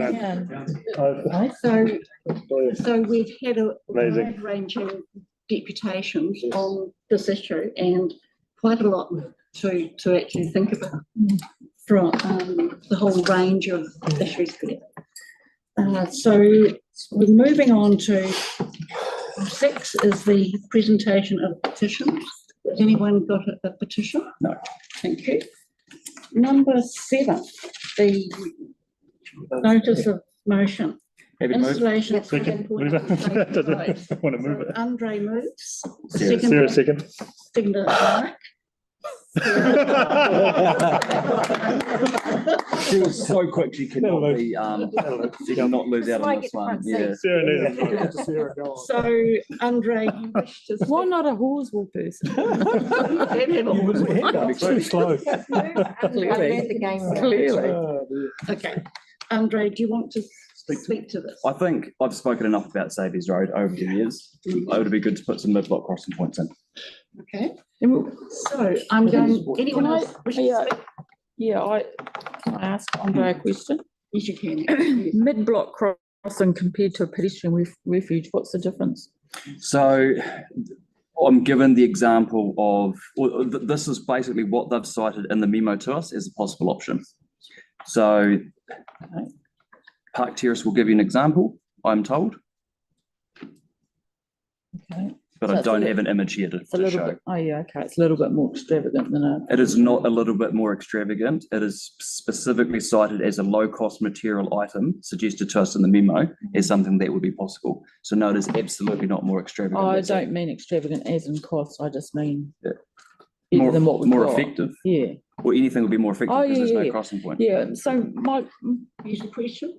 my question is like, what kind of road is it? Because sometimes, A very wide and busy one with fast No, I cars going down know, it. but the reason I ask is, I'm all for it, don't worry about that. I'm just wondering, like there's like Henderson's Road, for instance, has been asked many a time for speed humps, refuges, etc. But because it's a collector road, none of that can happen.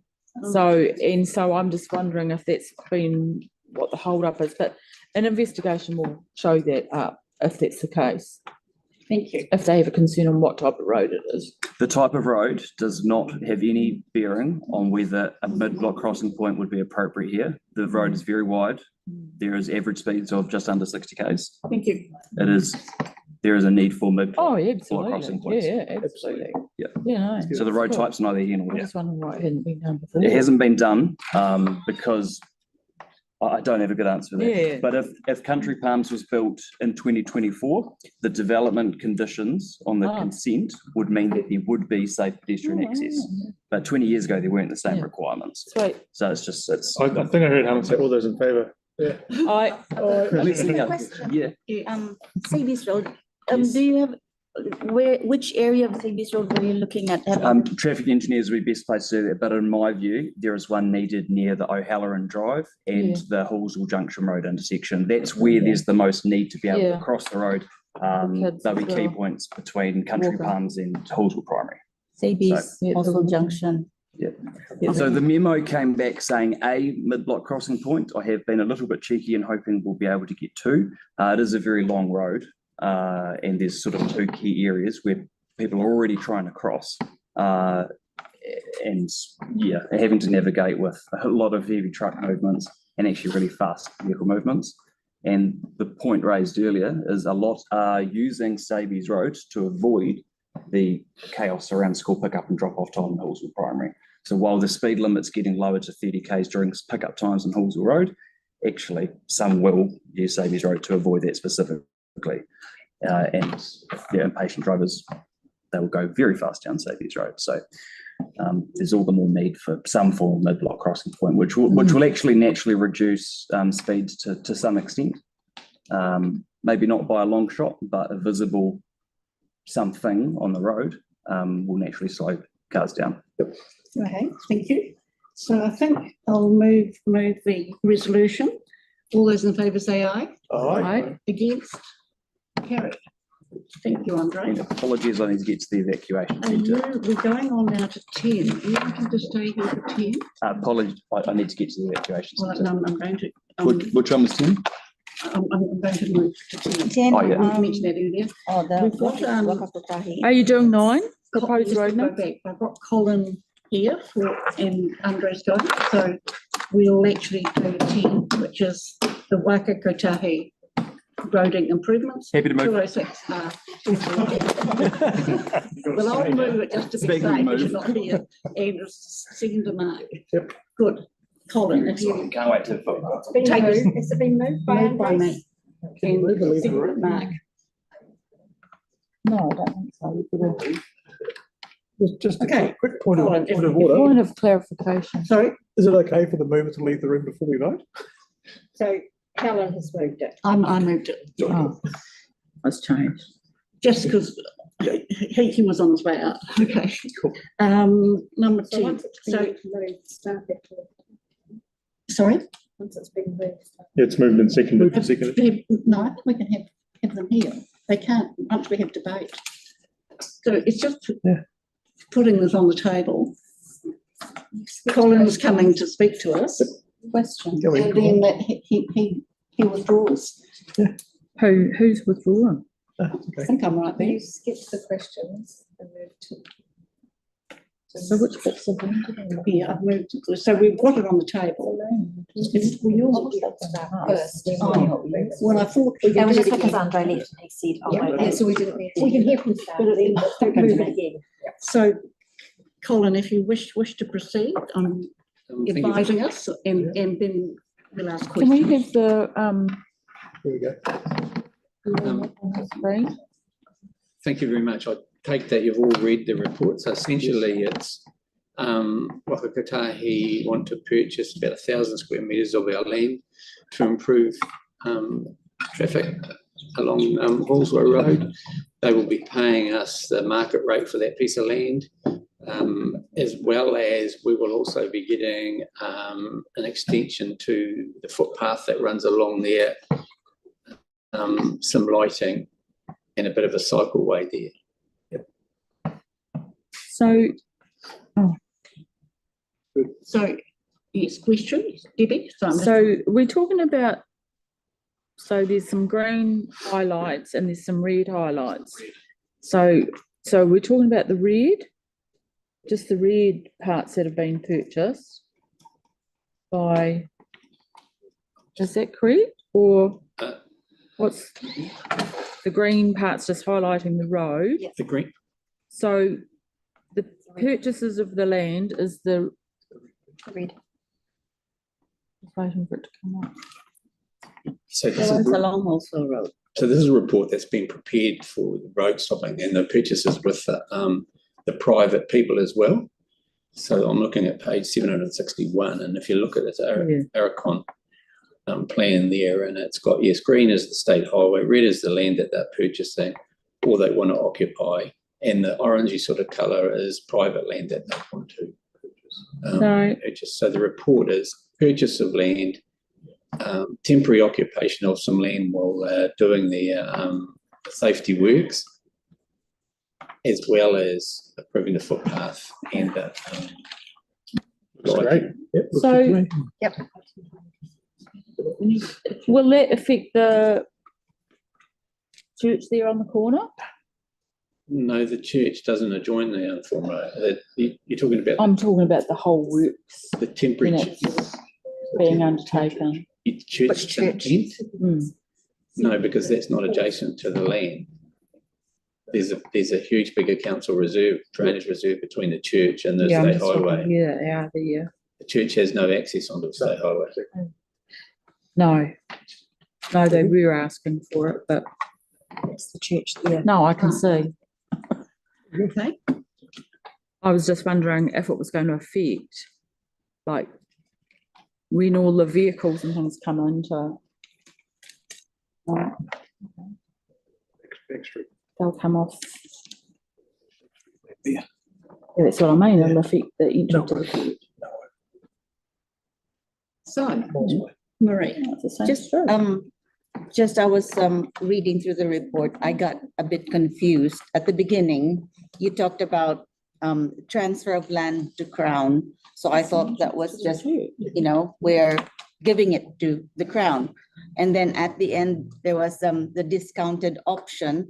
I thought, are we selling it or are we giving it? And then the discount, is there a discount? Then I actually got it that it was the ruled out option rather than discount was what it meant. Is that what that meant there? They are purchasing about 1,000 square metres So of our land. purchasing, so we are And selling, 5 different parcels. right, Some of them are only very small, like 80 square metres. right, yep. At market value, like you said. Yes, yep. So we get a valuation and then we both agree on the valuation. And so it's about, And then that it would be 800,000 hectare. that area where this the temporary occupation will be, there will be built infrastructure and then it will be vested in council when it's built. So they'll have a laydown area, they'll have a laydown area while they're doing the construction. They'll have an agreement with council so they can occupy our land. The land will have to be reinstated. So we'll do condition assessment before they take over, take photos. They'll do the construction, the footpath goes back in place. Any work outside the footpath where they've had an effect on our grass or whatever it is, they've got to reinstate it back to so that it's of the equivalent or better. Thank you. Okay. So any further questions? I'll open up for any debate. No debate? Happy to see this happening. Let's get on with it. Yes, moved and seconded. So all, Mark, so all those in favour say aye. Aye. Against? Carried. Thank you. Thank you. So going back to 9, proposed road names, 47 Redmond Spur. Do I have a Debbie to move, seconder, Kamal? Is anyone here to speak on that side? No? Okay. Any comments or concerns? Again. Marie? Just a comment. Yes. Because I noted in the report that it says clause 6 of the street naming policy states that names not suitable for approval, and yet it was recommended that it was this is the recommended name. But in paragraph 3, 4, 5 of the report, it says if it's related to the developer, it's not suitable. But then just to comment on it, I understand that the name of Van Ash and the, what was the well? Well, McDowell. McDowell, yep, is a combination of the historic owners. So it is not really related to the developer. So I'm fine with it having that name, just to clarify. Yep. Good. Okay. Thank you. I'm sorry, because there was mention in the report that the name was not suitable. But I think it's fine because it's the historic owner, not the developer. Agreed. Okay. Thank you. Thank you. Any further? Okay. So I'll move the resolution. All those in favour say aye. Aye. Against? Carried. Thank you. So going to Kerry Place. Happy to move. Propose no stopping restrictions, item 11. Do I have any person to move? Yep. Move Mark, seconded Marie. It's on the table. Any debate? No? All those in favour say aye. Aye. Against? Carried. Thank you. Then moving on to the hall number 12, the Halswell-Hornby-Riccarton Response Fund application and the Halswell Community Project Development Fund transfer. So if I could have staff at the table.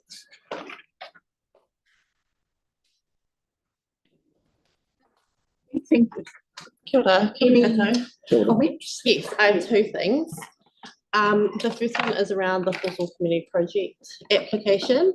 Since I assessed the application, it's come to light that in the gifting deed for the building to Halswell Community Project, there's a clause in there that says that the council will not contribute in any capacity to ongoing maintenance of the building, its fixtures, fittings and chattels.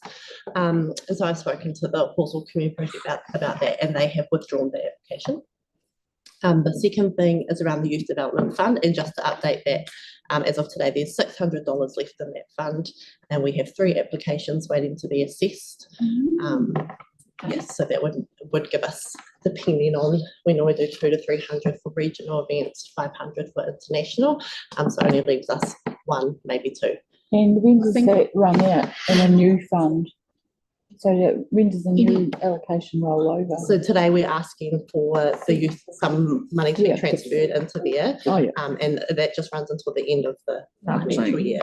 Awesome, thank you. So sorry, I was a bit distracted with this. We're not proceeding with the first application. No, that's been good. That's great. Okay. And just to make it clear to people, there was a deed signed between the council and the project group, and they are not able to apply for anything regarding maintenance, etc. So it is included. It's against it in that deed fund, in that deed, but they may apply for something else in the future. So are we not allowed to accept that application on that basis? So they've withdrawn it. They'll withdraw it. Just to ensure that there's no transgress of that. Okay, and is that that's important that we went to follow through and allow them to have that money? Yes, and they've withdrawn it now anyway. And just out of interest, there was this discussion with them at the time, quite a long time ago, and I hadn't realised it had gone into a deed. Yeah. So it was a legal document in 2022. So the staff were aware of it, obviously, or some of them staff. Well, but I wasn't anyway. To be fair, when the resolution went through the board and the council, that clause was part of the resolution. And it's very standard. I think if we spoke to Matt Pratt in the corner, he'd say that any gifting generally has that clause in it. So yes. Nothing unusual. I just hadn't realised it had actually been formalised as much as it had been. So, but it was the spirit of the board at the time. Okay, so just got one issue to move. Yeah, I was going to see if Sarah wanted to move it. Oh, you're heading off to I'm not going anywhere. Oh. The biggest issue in Riccarton is sitting right before us, so I want to get to that. So that's why I want to. Okay. Oh, okay. Sorry, you want me to hurry things. I'm being a bit selfish, but and I'm seconding. I just wanted Sarah to be able to move it. Thanks. Thank you, Bailey. Thank you. Thanks, guys. All those in favour say aye. Aye. Against? Carried. Now, we're back to, just check I'm right on this, we're back to item 8. Sorry? I thought we'd leave that, because if we are deferring 8, we can do the area report next year. Well, I'm happy to go back to 8 and check if people are comfortable with a proposal to adjourn. Yep. Because I'll move that we adjourn item Can we do 8. that at the end after It's- people and stuff? Eight. Well, it's, yes, but We I, have to. well, we can put it on the table. Let's hear staff. Mark and then Tyler. Yeah. Can we have the staff present the Oh, report to us? absolutely. I think that would be Yes. really useful. Yes. Yes. Um, And I just want, I'll clarify that too, because I've always seen council and I've seen us put items on the table and then the staff come in. But anyway, we can clarify that. Now, in terms of the time stuff, this is one of the reasons. This is a huge issue. There's lots of various points of view on this, like cyclists and St. Peter's, and do we have a cohesive link with the other side? My personal view, and I'll move it, that we propose to send this to adjourn the meeting, but we'll certainly, I was intending to hear from you for at least 20 minutes anyway. So, Tyler. just in regards to standing orders, with respect to staff, Yes. it would have been awesome if we could move all of the items that were before us and then have 8 last, just in case you adjourn the meeting and then move it to a date that's better suited for us all to conclude. I think we've just done that. So We would didn't you rather do we 13. did item 13? Yes, just in case it goes to our next meeting. We won't have a report before us if we're adjourning. Yeah. But that's all right. Yeah. No, we'd have 12 and 13, but I'm happy to go with 13. Yes. If you'd like. Yeah. Yeah, you have 8 last, is just what I'm saying. Yeah. So staff, if you just put your chairs back a bit. Sorry. Thank you. And so we'll move the area report. Happy to move. Move Mark. Tyler. Tyler. Any comments or questions? Oh, yeah, just a comment really, and just staff have considered for a period of time about perhaps, I don't like to say the word splitting culture galore, but effectively that's it.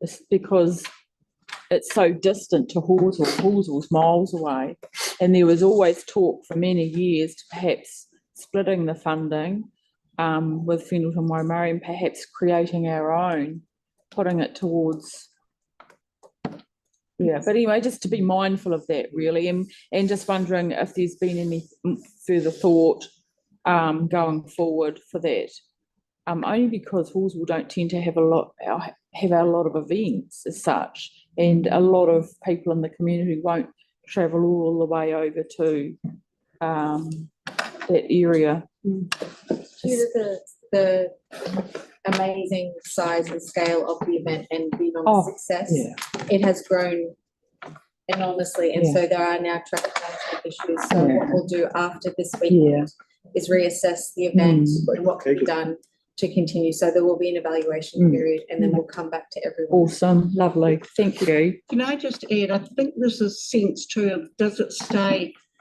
out where it currently is, or does it move to a the multicultural centre. City-wide event? So that's just a thought, I think, at present. Mark. Well, on that city-wide thought, now that there is the multicultural centre in the old netball centre, it may well, this could be part of your review, whether that becomes the new place to host it. It may well be. Yeah, that's another. Yeah. And I'm fairly relaxed about that personally. It's been there a long time and it's rolling. Yeah. Marie. It's wonderful. Yes, I have a question on 3.12.2, is it? Oh, hang on, page 794 of item 13. The first item there is council engagement and consultation. It says about the tree planting plans. So I gathered that there was consultation from December 15 to February 1st of 2 reserves of Halswell, 2 reserves in Hornby, and 1 in Riccarton. And this consultation happened during the Christmas period, which I don't know. I don't know if the residents know about it. But then, my question is when probably do we find out the outcome of that consultation? Because as we know, the previous consultation with the other parks were quite contentious. Yep. So I'm Yeah, I'm wanting to hear when we're going to find out the outcome of this consultation or what even happened. I can speak on one of the Riccarton ones. Yeah, I'll get it up and show you. Harrington Park was quite contentious with the Oak Development Trust, and we just put it on hold for a wee bit. I thought of either rephasing our local parks, so the phase two be brought forward to phase one, and those ones that are currently looking to be done, we push it out so we don't lose out on any momentum. But at the moment, there is a possibility of putting on hold those that have really contentious, opposition to this. But I mean, in regards to that, Harrington Park is something that the Parks team are really been really good at in terms of, yeah, we're going to hold it. We'll talk to the community a bit more. Doesn't mean that's going to be in flight. But at the same time, as the council, I don't want to lose out on the potential of getting new trees, just working with them a bit more. So if I can, by way of the chair, the timeline. So consultation was open from 15th of December to the 1st of February. There's actually a dedicated page on Let's Talk about the tree planting plans. So from 1st of March to the 31st of March for the whole month, there'll be decision meetings at local community board level. So plans for each of the parks in our ward will come to the community board. And then tree planting season as per normal, April through September. So the consultation will inform our meetings in March. Okay, thank you. Okay, cool. You fine? So we've got the resolution there that we just received the report by Mark and Tyler. Yep. Okay, all those in favour say aye. Aye. Against? Carried. So we'll turn now to item 8. Now, unfortunately, I do actually want to move, I'll move this in principle law because Mark has to go. And Debbie. No, we have, but we don't, I'm just going to table that we're, because of the complexity of the issue, I'm going to move, and I've got a second remark, that we let this lie on the table for a meeting to an adjourned meeting. We adjourn this. No one because seconded. we've got to have three people are going to go soon because of the fires. So Can we get the staff? I'm happy to hear from the staff, but we are going to lose Mark. We'll listen to the staff first before we. But you can at least start. No, Now, there'll still be 5 here. I think it's really important Majority. that the Waka Kotahi funding, I think we need to know it's very important we make the right call on this. So I think one of the things to brief us on is the amount of the funding and when does it have to be used by and when would we have to decide by? Because we need that very clearly. So if we decide either way, we're very clear about that funding and its potential going. Correct. Okay. Yes, that's the first question, Gemma, and then start. No, that's all good. So the Waka Kotahi funding is 51% of the overall cost of the project. It's available until the end of June this year. So to start or no, to finish. So funding, it's in the current NLTP 21 to 24. So come the end of June, that money would no longer be available. We could reapply, but there's no guarantee that you'll get it. So the only concern about adjourning the meeting is that if we get approval from you next month, it then rolls to council in April, that we're actually too tight to construct. I do acknowledge that we have brought this down to the wire. I will, I guess, accept that the report's been read. Listening to the deputations today, there's probably a balance that could be struck in retaining the left turn, using the space from the right turn to give kind of some cultural appropriation space that Josiah mentioned, and that we could retain the crossing point and upgrade it to a dual crossing as requested in the submissions. In terms of going wider for cycling, it's acknowledged that we're not improving in terms of facilities. We're slowing everyone down, which has a benefit. But in trying to balance the amount of traffic that's currently using Riccarton Road, and until we get something quite transformational through MRT, we are stuck within the existing curves. So it's acknowledged that it isn't making any significant improvements to cycling, but hopefully with the race platforms slowing everyone down, that people are more aware. And we did add the Sharon markings into the lanes as well to remind people. So yeah, I put a draft plan together to keep that left turn in, retain the crossing, and using that space to maybe work with Josiah or local communities to figure out what we could do with that space. More than happy to do that. The biggest issue there is the removal of the right turn because of the 81 crashes. I think 76 involve people turning right out of there, and we do need to improve the safety of all users. That does mean increasing the number of pedestrian crossings. With the housing development to the south and the medical centre and church corner to the north, that is quite an important link, and it will become more so when we have more families moving into the area and we do have elderly into the area. So the left in, left out wasn't originally pushed forward because of the low numbers of people turning left. John is here as well, he's our modeller. It does show that if we retain the left turn, there is a slight increase in traffic that would use Brake or Angela to, I guess, cut the corner. We are putting counters down this month to get a base to understand what traffic's currently using that street. And we could put a monitoring clause in to say, well, actually, if in 6 months' time the traffic has increased by X amount, that we could look to increase the hump sizes that the last deputation made, which could then reduce the effectiveness of that route. So if there was, pulling from the table, we could. If we moved it to next week or the week after, does that give you time to get to council by April? Is the deadline council by April or is it earlier? Ideally, I wanted to go next month.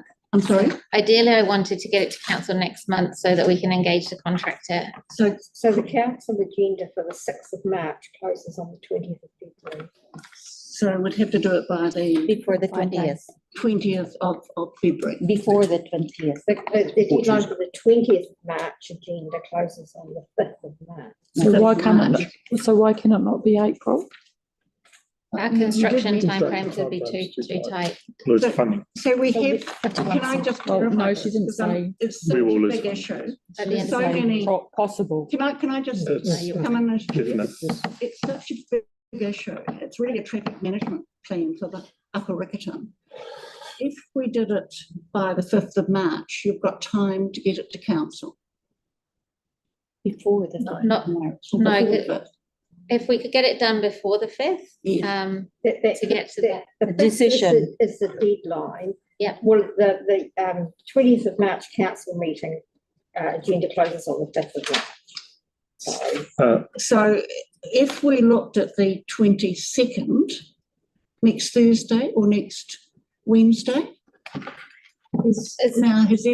I just want to get a feeling from Tyler's got a question. Yeah, Tyler, okay. What I could potentially ask and recommend, particularly to the mayor, which is a huge project already, and it's probably the biggest one in Riccarton, is ask to get this put on a supplementary agenda that works for staff. Oh, okay. But would have to meet next week, most likely, as soon as possible. But that's a lot of what ifs. I think we can try and get the simplest route to get it on the council agenda. And on which will be council agenda. Yes. Now, can I come in here? It's such a big issue. We need to postpone it.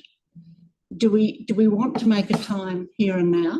I mean, I will move. We let this lie on the table. No. We're adjourning the meeting. Sorry, we are adjourning the meeting. We're adjourning the meeting, and so that we can get our questions answered for the next until. And with a meeting to be determined before the 29th of February? No, we need to specify a meeting time. Okay. Or the next, into the next ordinary meeting. Or we have a time that we're. Helen, can I just, because we are going to have to try and strike a time if we want it adjourned. If we want it adjourned, yes. Helen, we've done them in the weekends before. Sorry. I'm sorry, but I have got advice that's sometimes conflicting with my experience. Any day. Anyway, They have to go work with staff. I mean, we do, I think is there a move around the table to have this adjourned? Yeah, Helen, just a thought, if I may. We have in the past, because of tight timeframes, worked quite, well on a Saturday morning, say from 9 to 11 or something like that. So only if that works well That with does, everybody. We need impact staff resourcing and time. I know, but it's just fine. First of all, Helen needs to move this motion and have someone, we need to follow procedure. on this, Okay, yeah, please. sure. Yeah, okay. So Helen, you need to move. the I motion will to move, adjourn. I will move, No, it'll you need lie to on, adjourn, then we can talk about that. so it's adjournment, okay. So I will move that the item is adjourned, and the second part of that is that the date will be. But I'll start with this item is adjourned. I'll move, Mark second, Kylie wants to speak to it? Well, I think we're skipping steps here. Yeah. I mean, we can talk informally with staff now, but Yeah. what I thought would have happened, and if I'm talking, Adeline, please bring me in, but I thought staff would have brought the report, they presented it to us. They've waited for 2 hours now. They brought the report, they presented it. Then we take a look at it. We then adjourn after questions has been done, or you could even have moved the motion then. But outside of that, then we could have talked informally about dates, but it has to work with Gemma and the staff. Otherwise, if we're talking about dates that work for us, it's sort of contradictory to what Gemma wants, if you understand what I'm saying. So the real question is, what works best, Gemma, after the presentation's done? Actually, I put this on the table, it's seconded. Mark and Debbie have to go for the fires potentially. Can we adjourn for 5 minutes, please? Well, I'd rather, Just not- no, because I've got 2 people who potentially are leaving. I think Are you we going, Marie? just get us in principle that this is adjourned. We can still have questions of staff. Can we pause for 5 minutes? Well, Standing orders. what happens with 2 people? We're going to have to finish. Marie's 6:45 coming to the because meeting of as well, fires. so it's not just me and Mark. Sorry? Marie's coming as We just need well. 5 minutes. Yes, I'm not, sorry. So there's 3 of you going. So, I mean, we've got an extra complication. Helen, can we pause 5 minutes and discuss that? What's the extra Well, complication? I'd rather we move, in principle, people do believe we should adjourn this. I'm not saying that we're not going to ask you questions. So we're still here. Suspend the standing orders for 5 minutes. I request that as well. Yes, I don't mind. Suspend Okay. the standing orders for Okay. 5 minutes. Yeah. Yes, that's why I move. Well, Second. no, we can't move. Look, can I just come in this chair? Look, I've been through enough council meetings to know that we can move a resolution. It's on the table. We can vote on it. The only issue, we have 2 issues. One, we're going to adjourn, we will adjourn this. 2, we will set a date. And 3, we'll stay here to talk to staff, those who are able to. Okay. It's not as though we're. Okay, so we're it's not setting as another though date. we're Going. We'll stay and we'll talk. Yeah. So. No, the meeting ends, once the meeting's adjourned, Yeah. staff leaves. Odd ends. So to be clear, we're adjourning the meeting is ending. Yeah. And people will leave. And we'll pick up next If you want to have a discussion and Yeah. if there are questions that you want to ask, whilst you're live streaming it and other people can watch that may not be here, I suggest you ask the questions and then staff will know what they will need to answer when they come back for the agenda. But with respect, Matthew, we have already, and of course there will be further questions, but we have sent some questions through, so we were waiting for those. Yes, and that would be great to hear. I think. And I think the Halswell fires have added extra dimension here. You have a report on the table for you. Yes. You've had a number of people that have come in and made a number of deputations. You've got staff that have suggested some answers of some solutions for those deputations. You've got time pressure from staff. You've got time pressure for people who need to leave. You've given no indication to staff as to whether or not the decision that they've said, would this work, whether the board would like that, they could go away and work that up. I'm hearing what you're saying. You don't need to make a decision tonight. You can adjourn your meeting. You can meet again within the next 3 or 4 days. That still gives the staff enough time to get the Part A through to council. It won't slow the process down.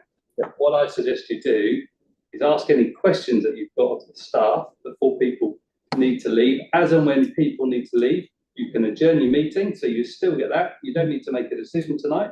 You can arrange after that when the meeting is going to pick up again. Do it within a time frame that works for Gemma and Anne, and you're off and running. But I said, what would be really useful is to hear the board steer on what they've suggested and whether that is helpful or not. If it's not helpful, then they won't. Matthew, I'm quite happy with that. It's just that we've got three people leaving. Yes. So look, maybe the easiest thing is we adjourn the meeting, and those who are able to stay behind, I can stay behind, and we adjourn it. The meeting ends. The meeting ends. Well, I can't see that has to happen. No, you can still. No, can we then go into a workshop then? No. Well, Helen, if you adjourn the So public, meeting, finish. well, how do we get round this? Okay, can we ask questions? Yes, go ahead. So Gemma, your proposal of having a lift out? Yes. How will that impact the current pedestrian crossing? Like, will you shift that further? So it's Sorry, not the current, the proposed. Pedestrian crossing can remain where it is on the current plan. The left turn would sit it would follow the existing curb line around the corner at the church. That curb line is the crossing is directly on that corner though. Correct. So the left turn can still be made without affecting the zebra crossing. What do you mean? It will go over the pedestrian crossing? No, Faye. I'll get it. Oh, okay, so because it's no. Oh. Faye, are you able to put the plan up on the screen? Do you want your PowerPoint or? Yeah. No. Should we just start the presentation? I have Okay. questions, Maybe because we've got the presentation. I can come and show you quickly. Is it easier to do your whole presentation, Gemma? No, because I Okay. think it would override what we're just about to say. This would still, yes, we would move it slightly to the right, and then you could keep the left turn out. So you keep this and this is going to go around here. So this traffic lane comes up here and it will continue to go around. Yeah. Yeah, so everything would just move over slightly. Are we moving back out of standing? Sorry? Are we moving back into? We never left. Yeah, but I'm just Oh. wondering if we moved out of standing order. I thought we had. No, we didn't. Look, I I think, thought that's why Matthew spoke. no, look, I suggest, well, if I could do this, I'd like to adjourn the meeting to an agreed date, have that agreed by everybody, and then we can just stay and discuss this. You can't do that. But you're saying I can't. Can we just do the question? Well, I'm not sure, anyway, We're not going to get to that our meeting seems to by be 7, the are we? wisdom. At the reconvene, meeting. Right. you can ask questions. Okay, well, let's just have a question. have a few more questions, then before Mark and Debbie go and Marie, we'll adjourn the meeting and then we'll come back. And I've got a few questions, but I can Okay. leave with Debbie. A couple of questions. Okay, so the main bugbear from tonight, I think, is that corner. And I've had a chat with you, Gemma, about that corner. Is it still an option to perhaps you've heard me talking about it, to do a temporary road closure there? And you said did provide us with figures on what that could cost. Do you think that that's a good option in order to see the absolute? Let me finish the question. So, and I know we're on time restraints, so I'm getting to that, but I'm really concerned, like a lot of people have mentioned, the roll-on of the rabbit warrens to get around everywhere, go down Suva, get onto Hanson's, people that can't turn from Middleton Road because of that new intersection, they come now down to Hanson's Lane as well, and then they're wanting, all of this sort of thing that's happening. So do you think it would be more viable to do a temporary closure? I think you mentioned to me 3 to 6 months to get a good measure. And I know you mentioned a figure to us in the email that came to us yesterday. I'm just wondering, would it be better to do that at that cost rather than do a permanent closure and realise that was really, like we know that we've closed off Kennedy's Bush Road up by Sparks Road, and that's a real bugbear for a lot of people, thinking, oh, this should never have happened. We need another road in and out of, the ever expanding area through there. And so is it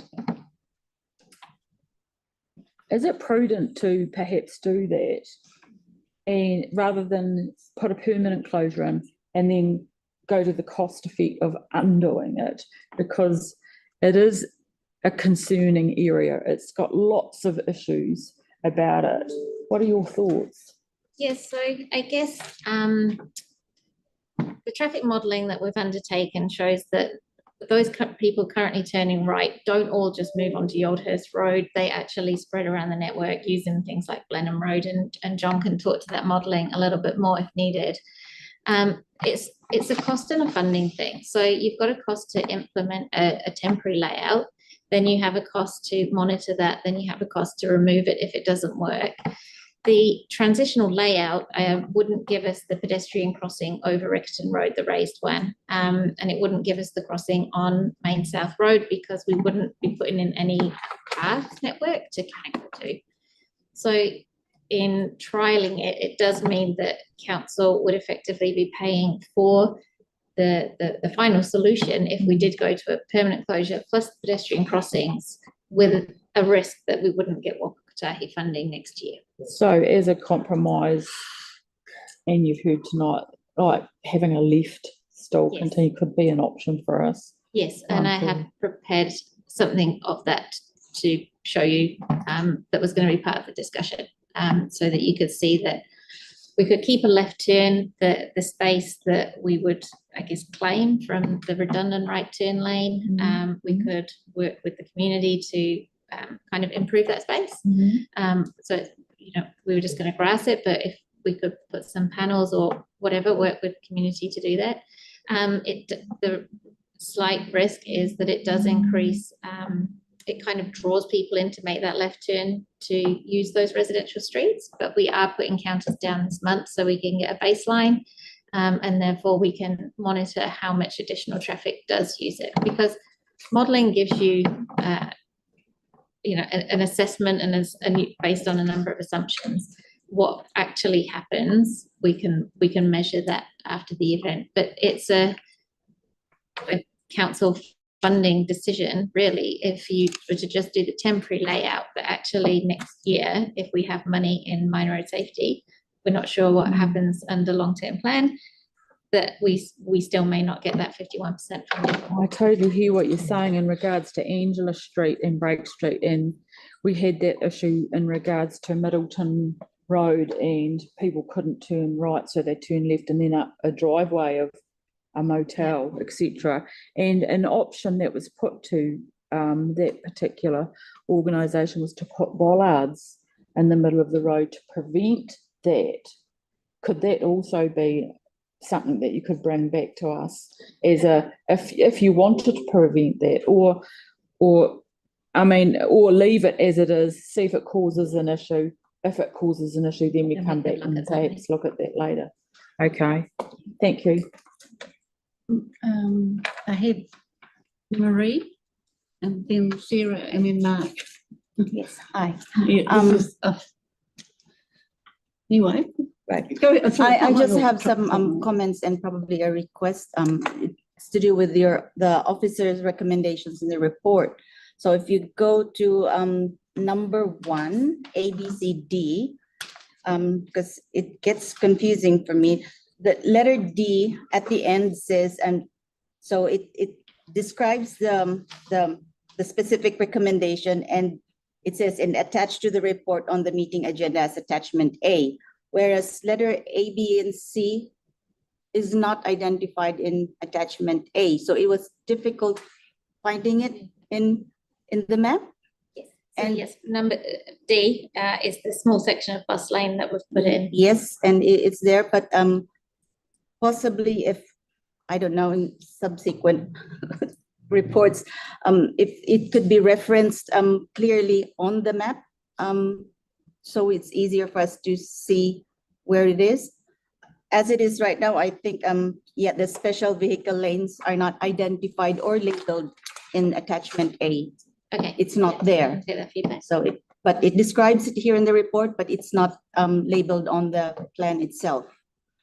And then just on number 5, I think you've been alerted to this already, but I picked up that Bowen Street is not included in your recommendation. You've missed out on Bowen Street. Correct, and I've got additional wording to include that.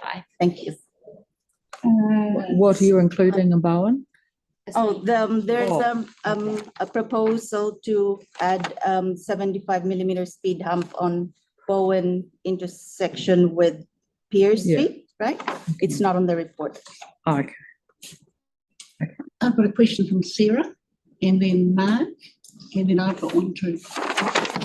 So the right turn out of Main South onto Riccarton, 71, 81 crashes. So there's been 81 crashes at the intersection, and it's 71 involving people turning right out of the intersection and being hit.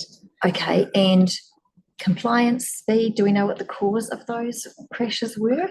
Yeah, so it's a bit of a mixture, and I put it in the report. So some of it is people failing to give way at the give way sign. Then there's people misunderstanding what the westbound traffic is doing and whether they're turning left or carrying on. They've proceeded through the intersection, and the through movement was actually carrying on, not turning. So it's a combination of It is a all of the above. So there's no one particular way you can reduce that from happening. You're targeting everything, slowing down speeds, reducing traffic flow potentially with that proposal, and reducing lanes and increase island. Okay.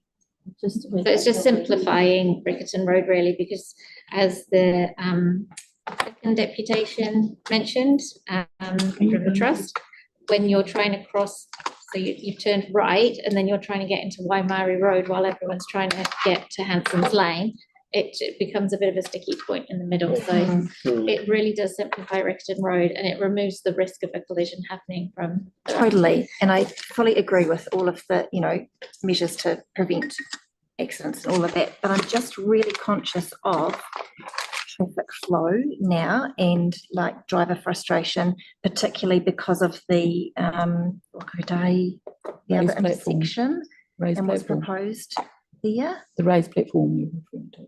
Yeah. So it's currently my understanding that the Waipuna platforms at Pier Yoldhurst are on hold.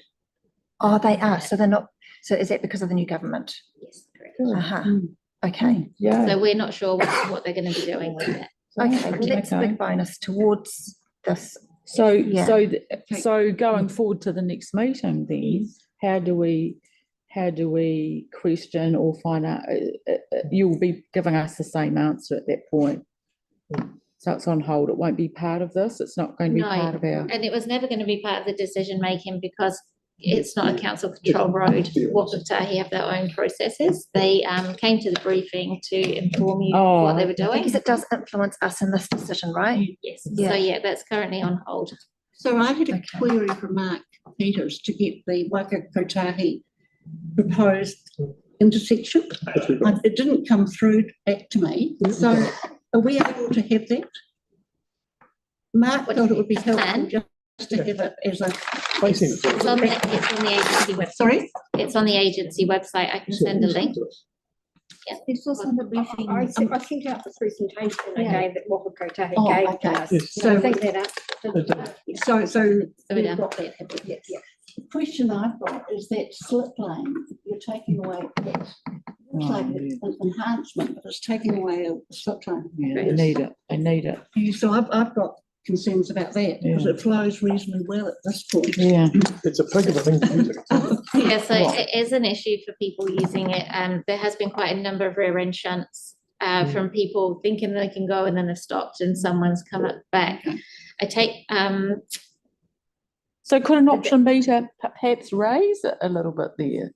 so it's a visibility thing. You're looking effectively over your shoulder to try and figure out what's coming. What happens if you keep the slip lane? It means that people wanting to turn right, we're increasing the number of movements from that slip lane. So you're increasing the risk of a collision occurring. So you're going straight along the road to the intersection. Yes, so under the lights, you will get 2 goes effectively at turning left, just to keep traffic moving. That's what we discussed and agreed with Waka Kotahi, but it means that it's being done in a safer way. So you turn left, and then you've got quite a distance to move over to the right turn lane. Now, I want to say that this adjournment is no reflection on the two of you. You've done a huge amount of work, and it's just that we need time to look at things. Can I just highlight, sorry for interrupting, just before I go, what you were just talking about there in that slip lane, I'm just thinking if we did have that left in at the corner there of Yoldhurst and Riccarton, if we still allowed that, you won't have so many people turning left there because... It's to do with the right turn, it's not the left. Yeah. You're taking out the right turn, so people are still going to be able to use that slip lane to cross. So, Mark, the question, then I'll put the motion on the table for that adjournment. I know you've got that to go. You've answered one of the first questions I had was about what the target where they're at their intersection. So they're on hold. Yes. So, and we've heard the ministers talk about speed platforms and his lack of favour for them. Should we be revising the fact that we're doing lots of speed platforms around this safety? No. So Waka Kotahi, the funding that's been ring fenced for this project is around reducing death and serious injury on the network. So the Road to Zero funding finishes in June. We know from when we did Heaton Street, when we took the platforms out, that Waka Kotahi said they wouldn't fund because we're not addressing the key safety issue at this point. So it is a safe system treatment. The safe system principles are still evidence-based, and that's what we're working to. It's your roads, it's not Waka Kotahi, it's not government road, it's yours. And we do have an issue here. We've had a fatal on a motorcycle. We've had another serious crash from a motorcyclist. We've got a lot of vulnerable road users in this area, elderly, children, and I think just slowing down everyone, we know that takes the sting out of the tail if there is. So we would still recommend that those speed platforms go ahead at Riccarton Waimari Hanson. And I guess another question I've got regarding speed platforms there is I did get as far as reading about 6 pages of the submissions rather than 600. Yes. And the first few I saw was from Environment Canterbury and Go Bus. No, I'm going to have to move here, because I've got 2 people just about to go. Well, can I just ask this question around this? They've asked about the public transport, particularly. Could the slip lane be left as a bus lane? So the buses only, and they can get around here more efficiently? Yeah, so we have discussed it with them. Unfortunately, unless we have quite strict enforcement cameras on that slip lane, there will be a tendency for drivers to keep using it. So it's safer all round that we close the slip lane to everyone. Noting the point from Mike that potentially you could allow a small section for cyclists to move around that corner. Can you but just wait a moment, please? At the lights would be Can I just wait a moment? Just got a resolution on the table that we adjourn the meeting. Marie, if you come back, I think Mark, you've seconded it. Yep. We're just going to move that we adjourn the meeting. I was going to say the 21st or 22nd of February. Should we just move it? It's adjourned. No, you need a date all the time. Before the. Well, how does the 22nd of February go? What day is that? What day? It's the Thursday. I'm fine. Morning? I was going to say no, the same time. Morning? No, not 4:30? morning. I can't do morning. Oh, 4:30? 4:30? Faye, can you please remind me of the cut-off dates? Sorry, the 22nd. Cut-off dates. 5th of March. Well, it was the 20th of February for the 6th of March meeting. And the 5th of March, the 20th. Is it possible to get it, if we had a meeting on the 20th, that we could still get it in? Well, we're away on Monday. You could do it in the North Island, so we're not back till. Gemma, we may be able to get a late one. Shall we make it, unless there's an objection, the 22nd of March? No, is that going to be, is that going to be? Sorry, 22nd of Pushing February. It's pushing it, Yeah. Gemma. Quite a lot. 22nd of March? Able to be done. February? No, it's a meeting later. February. No, Faye said it. Yes, which means the agenda closes on the 20th. But we're going for So the. if we don't meet till the 22nd, it means it won't go through to the end of March council. So when's the latest we can meet? Well, we need to meet on the afternoon of Tuesday, 20th. 20th? Tuesday. Well, We need to have the report. What about the 21st then? 20th works. Is that okay? Faye's got different timetable. Tuesday the 20th. Does that work? If the 22nd of February, if there's no problem there, what's the problem from your point of view? Because That it's Get to the going March meeting? It's the end of March meeting rather than the start of March meeting. But I think that's probably okay, isn't it? Well, It's really making our construction timeframes really tight. Well, what, Can I request Matt come By to the the- table? by the Matt 20th. Pratt? So What that's, so date? the board need to make a decision yes, by the 20th of February. So if you meet, you can meet any time between now and the 20th of February and and make a decision, and it will hit the meeting that it needs to hit. Well, 19th's out because 4 of us are away in the North Island. But you still got, So- what's quorum? 20th. But can I say, does it really matter if it's end of March? Yes, Yes. Why? because you'll miss the funding that's available Funding. So did you say- Yes. Did you say by the 20th? by Or the 20th. So you need to, the board need to meet and make a decision by the 20th of February. Needs to be into the council. so we can meet on the 20th? Can meet on the 20th, make a decision on the 20th, Okay. and you'll be good. So shall we make it the 20th? I suggest early in the morning. I don't think they've been on this long tour. We'll make it work. yeah, we can make it. We get back at 10:10 on that. Yeah. Look, Well, if it can't be, it can't be. So look, I don't mind. 20th. I'm easy, but I'm Can we do it aware of on 3 Thursday? people going on the long tour, Can I just ask Matt, is there any possibility we could get a special extension from the CE to be able to have our meeting late on the 20th after the council briefing day and then get it in to them for the. If you meet on the 20th, the key thing is, it's a detailed report that the board is making, a decision that the board is making that council will then want to consider because you're making a recommendation to council, they'll want to read it. You're taking your time to make a decision, they'll want to do it. So, and also it's the full report, as I understand it, will go through to council, won't it? Just on the board. So there's a bit of jiggery pokery to do in the background. So But I'm sure that'll be fine. So because it's a continued meeting, do we need to re-advertise it? No, we don't. Which is why you're adjourning, which is why you're not ending the meeting and re-advertising because the dates will push you back. Well, So look, I if was that thinking happens, of these we 10 still have to do it by the 20th? I don't think you can. I don't think you can. If we can, if we couldn't, it's a supplementary. Look, I think we go with a supplementary. Wednesday or Thursday of next week. But it's up to the ones who are going on this long trip. Could I recommend that we look at doing, say, 4 o'clock or 4:30 on the 20th to adjourn the meeting to? Yeah. What time? Yeah. Either 4 o'clock or 4:30. 4:30 would do What probably date? better on the 20th, next Tuesday. Is that fine with other people? Yeah. Can I just go around the room quickly? Sarah, okay with you, 4:30? Does that Tuesday? Yeah, put your hand up if it suits. It suits?